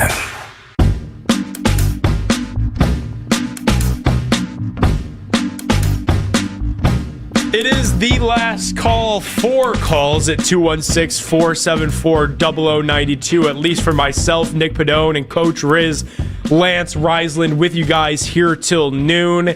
Anthony Lance, Spencer German set to take over for us at noon. Coach, we've gotten into a lot today between the Buckeyes, the Browns, obviously a little Cavs there as well. Can't wait for tonight's matchup against the Denver Nuggets. But when you look at this, I think a cool piece of where we're at right now is we do kind of know where the Browns are going to be drafting, regardless of what happens against the Cincinnati Bengals. They have the number 6 overall draft choice now. Even with the victory against the Bengals, though, the absolute lowest or absolute worst that pick can be is at 7. So that's a really nice spot for the Browns. Kind of lets people start carving out their big boards. And I know you've got some potential names that Browns fans should be watching out for, especially as the college football playoff continues to roll on. But we got a couple of bowl games to wrap up here today as well. Well, if you look at the Browns, let's just go with the idea that they're going to stick with the quarterback position as is. They're going to go with Shedeur Sanders, they're going to go with Dylan Gabriel, and they're going to go with Deshaun Watson as a guy who's still in the going to be here, right? So if that's the case, then they got to go out and they got to get a skill guy. And there's a couple skill guys that they need to look at. Obviously, Carnell Tate, we've talked about. He's that vertical threat. But I like Mekhi Lemon. I like Jordan Tyson a little bit better, and here's why. They're guys. Mekhi Lemon's the number 1 receiver on my board. He's 5'11". He's undersized, but he can play inside and out. But he's that easy touch guy. So in Kevin's tenure here, everything has to be perfect all the time. They don't get any get-out-of-jail-free cards. Mekhi Lemon, for me, this year is the get-out-of-jail-free card in the guy in the draft, meaning I'm not going to block for him very well. I don't even care what route he runs. It's about space and pace, getting him the ball with open area around him. So I love him. Obviously, I think that Carnell Tate would be a great vertical threat as well. Now, up front, you got the kid out of Miami, the Maui Goa. He's an outstanding right tackle. I think Spencer Fanu, I have a little bit higher in him just because I think he can play the left tackle, and he brings an era of a kind of an element of nastiness that I think is going to be important if the Browns are going to continue to run the ball. If Tommy Rees is their offense coordinator, which obviously is all in the air. But Fanu's a great guy. You got the Proctor kid out of Alabama is a really good one. Kind of guy that I really like because of where he comes from. The kid's name is Dunker out of Iowa. Long kid, kind of fits that Iowa frame. Long frame kid who's only going to get better as he becomes a pro because of his length. And then there's some centers, but those are there's some guys out there. If you're going to go high in the draft, I think you got to think more skill and kind of go for some of these older guys. Now, I do think Spencer Fano is a guy that can be a lockdown left tackle for a long time. I don't know about that, but Mekhi Lemon is a guy that this organization has been dying to get for a long time, a guy who can touch the ball in space and go make a play without doing much else. So I'm a fan of him as well, and since I've got you here, I'm going to take the opportunity to jump in to some of this stuff, because the one knock that I've seen on him, and the one thing that I think Browns fans will be scared of, especially once the groupthink hits on it, is going to be the size. The fact that he's a smaller receiver. It seems like the Browns have some sort of unspoken affinity for smaller wide receivers. He's not really like a go up and get it kind of guy, more of a, like you said, burner, playmaker, goes out there and is wide open in the middle of the field somehow and is able to make a big catch and run. So talk a little bit about this size and if that should be an area of concern, because I know for sure that's the one thing that fans will point to as to, like a detractor for Lemon. Well, sure, and that's a great way to look at it. So if you look at, let's use Carnell Tate as the other kind of version of what this receiver class gives you, right? He's a guy who's going to win at the line of scrimmage because he's big, he's 6'3", he's long, he's got a tremendous catch radius, he's really good at 50-50 balls, he's going to be really good down the field, he's going to be fantastic in the red zone. One thing Carnell Tate will not give you is he will not catch a hitch probably and take it to the house. He's not super sudden and twitchy. He's very, very good. Don't get me wrong, I'm talking like the less of what he does really well. He can run with it, but when I think about Mekhi Lemon, he might not be the guy, even though he does fight for the ball at 5'11", he's going to be the guy that catches uses these short passes that kind of get a quarterback into rhythm, and then he turns them into big gains. So both of these guys, once again, for me, the receivers come down to their ability to release against zone and man, catch point, 50-50 balls, and then what they can do after catch. The catch point, Carnell Tate's the best in the draft to me. Run after catch, I think Kai Lemon's the best, in the draft. So you have to pick what route are you going? I think both are really good. For me, I like guys that can get me out of jail free when I get an easy ball to them and they go run for 50. Is there any concern in your mind just the fact that when you look at what the Browns need most, you need a left tackle, you need really, entire offensive line, and then you need wide receiver help. Is there any concern that those two areas in particular are where Barry has struggled in the NFL draft? And maybe that is why we've seen like the Tom Telesco thing got floated out there, Greer got floated out there. Like maybe they add a little support in an advisory role for Barry, because those are two position groups that Barry has struggled with, man. Well, and a lot of comes down to, like, when you go watch Tillman practice, you see why the Browns went and got him. You're talking about a big, physical, long athlete, and he shows those spurts where he goes and makes a play, even last week on the corner route. So you see some of the things you can do. Do they trust him? Then they go Lemon. If they don't trust him, then they got to go a Tate guy, because they do need a guy who could take the top off. I think they got to get a guy who can, once again, make Jerry Jeudy be the 2. And when Jerry Jeudy becomes the 2, then all the issues that he has with some of these NFL receivers have with the touches, you can create touches for him without him having to be the go-to guy. And then he becomes almost like a 1A because he's not forced into that. But, if you look at a guy like Jordan Tyson, he kind of fits the mold for both run after catch and length. But he's struggled with injury, and guys who struggle with injury often struggle with injury. So obviously there's been some outliers that doesn't happen to, but for me, the safest bet, if I'm at 6 and they're staying put, I'm going to get Makai Lemon. That's the first thing I'm going to do, depending on what I do, if I can get a big left tackle in free agency. I absolutely love it. Dude, it's so fun being in here with you, because to get that kind of in-depth analysis, it's dude, you could fire up a mock draft and you could read these names off of a list, but and then you could read the little summary about it, but you don't really know what you're getting in any one of these guys. I do think, especially just with it being the 6th pick in the draft, something about that just smells to me prime Andrew Berry trade down territory, especially if you're not going to solve your quarterback thing this year. That lets you potentially get another first-round pick in 2027, if not maybe an additional second-round pick in 2027. I think fans are going to have to remember that 6th pick is a bit less valuable than what number 2 overall was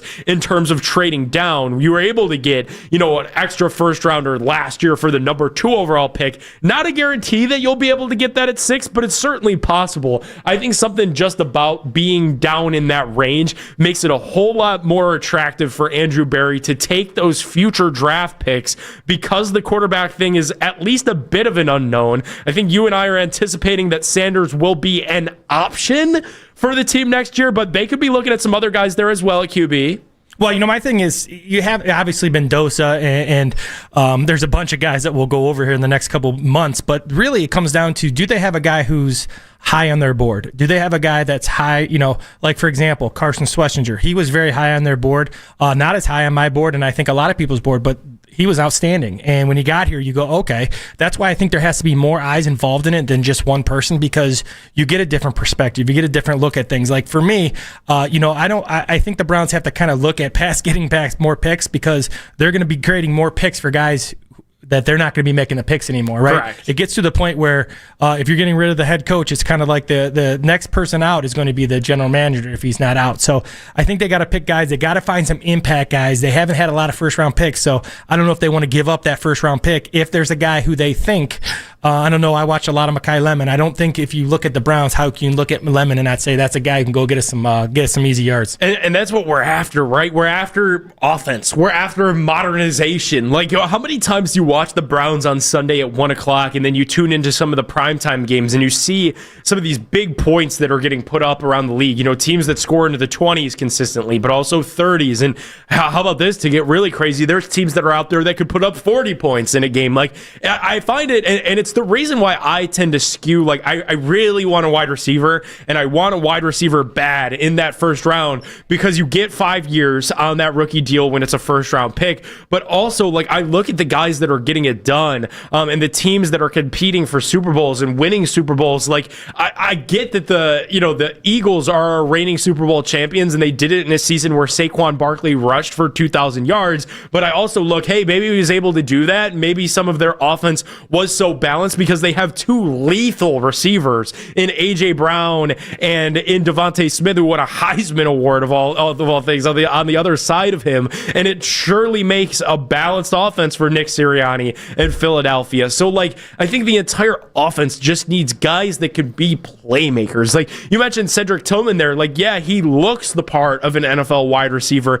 but he's just, like, we've seen it over the last, this is year 3 for him. That's the analyst. He's not scoring touchdowns. Yeah, that's the analyst. That's the numbers versus the feel, right? He gives you all those measurables, but he hasn't made a lot of impact plays. You're absolutely right. Right, like on paper, sure, he should be Megatron light. Like, I get that. But on the football field on Sundays, something's gone awry. Either he's A, not getting open, B, not getting an opportunity. C, we can break it down all the film until we're blue in the face, but the results are the results, and he has not made a big enough impact on that wide receiver position group. So I want one really bad. I think my wish is finally going to come true, though. I think they're going to do it. Like, what if Caleb Downs is available? Are you passing on Caleb Downs? I don't know if I could. I know I'm an offensive coordinator. I don't know. When you watch that guy on film and his leadership and the things he does, if he's there at 6, can you pass up a guy like, I don't think you can. Didn't we play that game, though, last season where it was like, man, Travis Hunter there at 2, Andrew Berry called him the Shohei Ohtani of football, and we still see him trade down. Man, Coach, I could do this show with you for another 4 hours, but this has been an absolute blast. We are just about out of time. Huge thanks to everybody who joined in on the phones. Huge thanks to everybody that tuned in on the YouTube chat. Big thanks to Daryl Ryder, our Cleveland Browns beat reporter, who joined the program at 10. If you missed it, great stuff from him. Odyssey Rewind, that's your best friend. Go re-listen to Daryl. Josh Paloha, 11 Warriors. Some great Ohio State coverage from him. For Jax Gregory on the board, for Mackenzie Flume, our fellow Golden Flash on the 2020s, Lance Reisland, Coach Riz, it's been a blast. I'm Nick Pedone. We'll be back on the pregame show. We'll talk to you Sunday, Cleveland.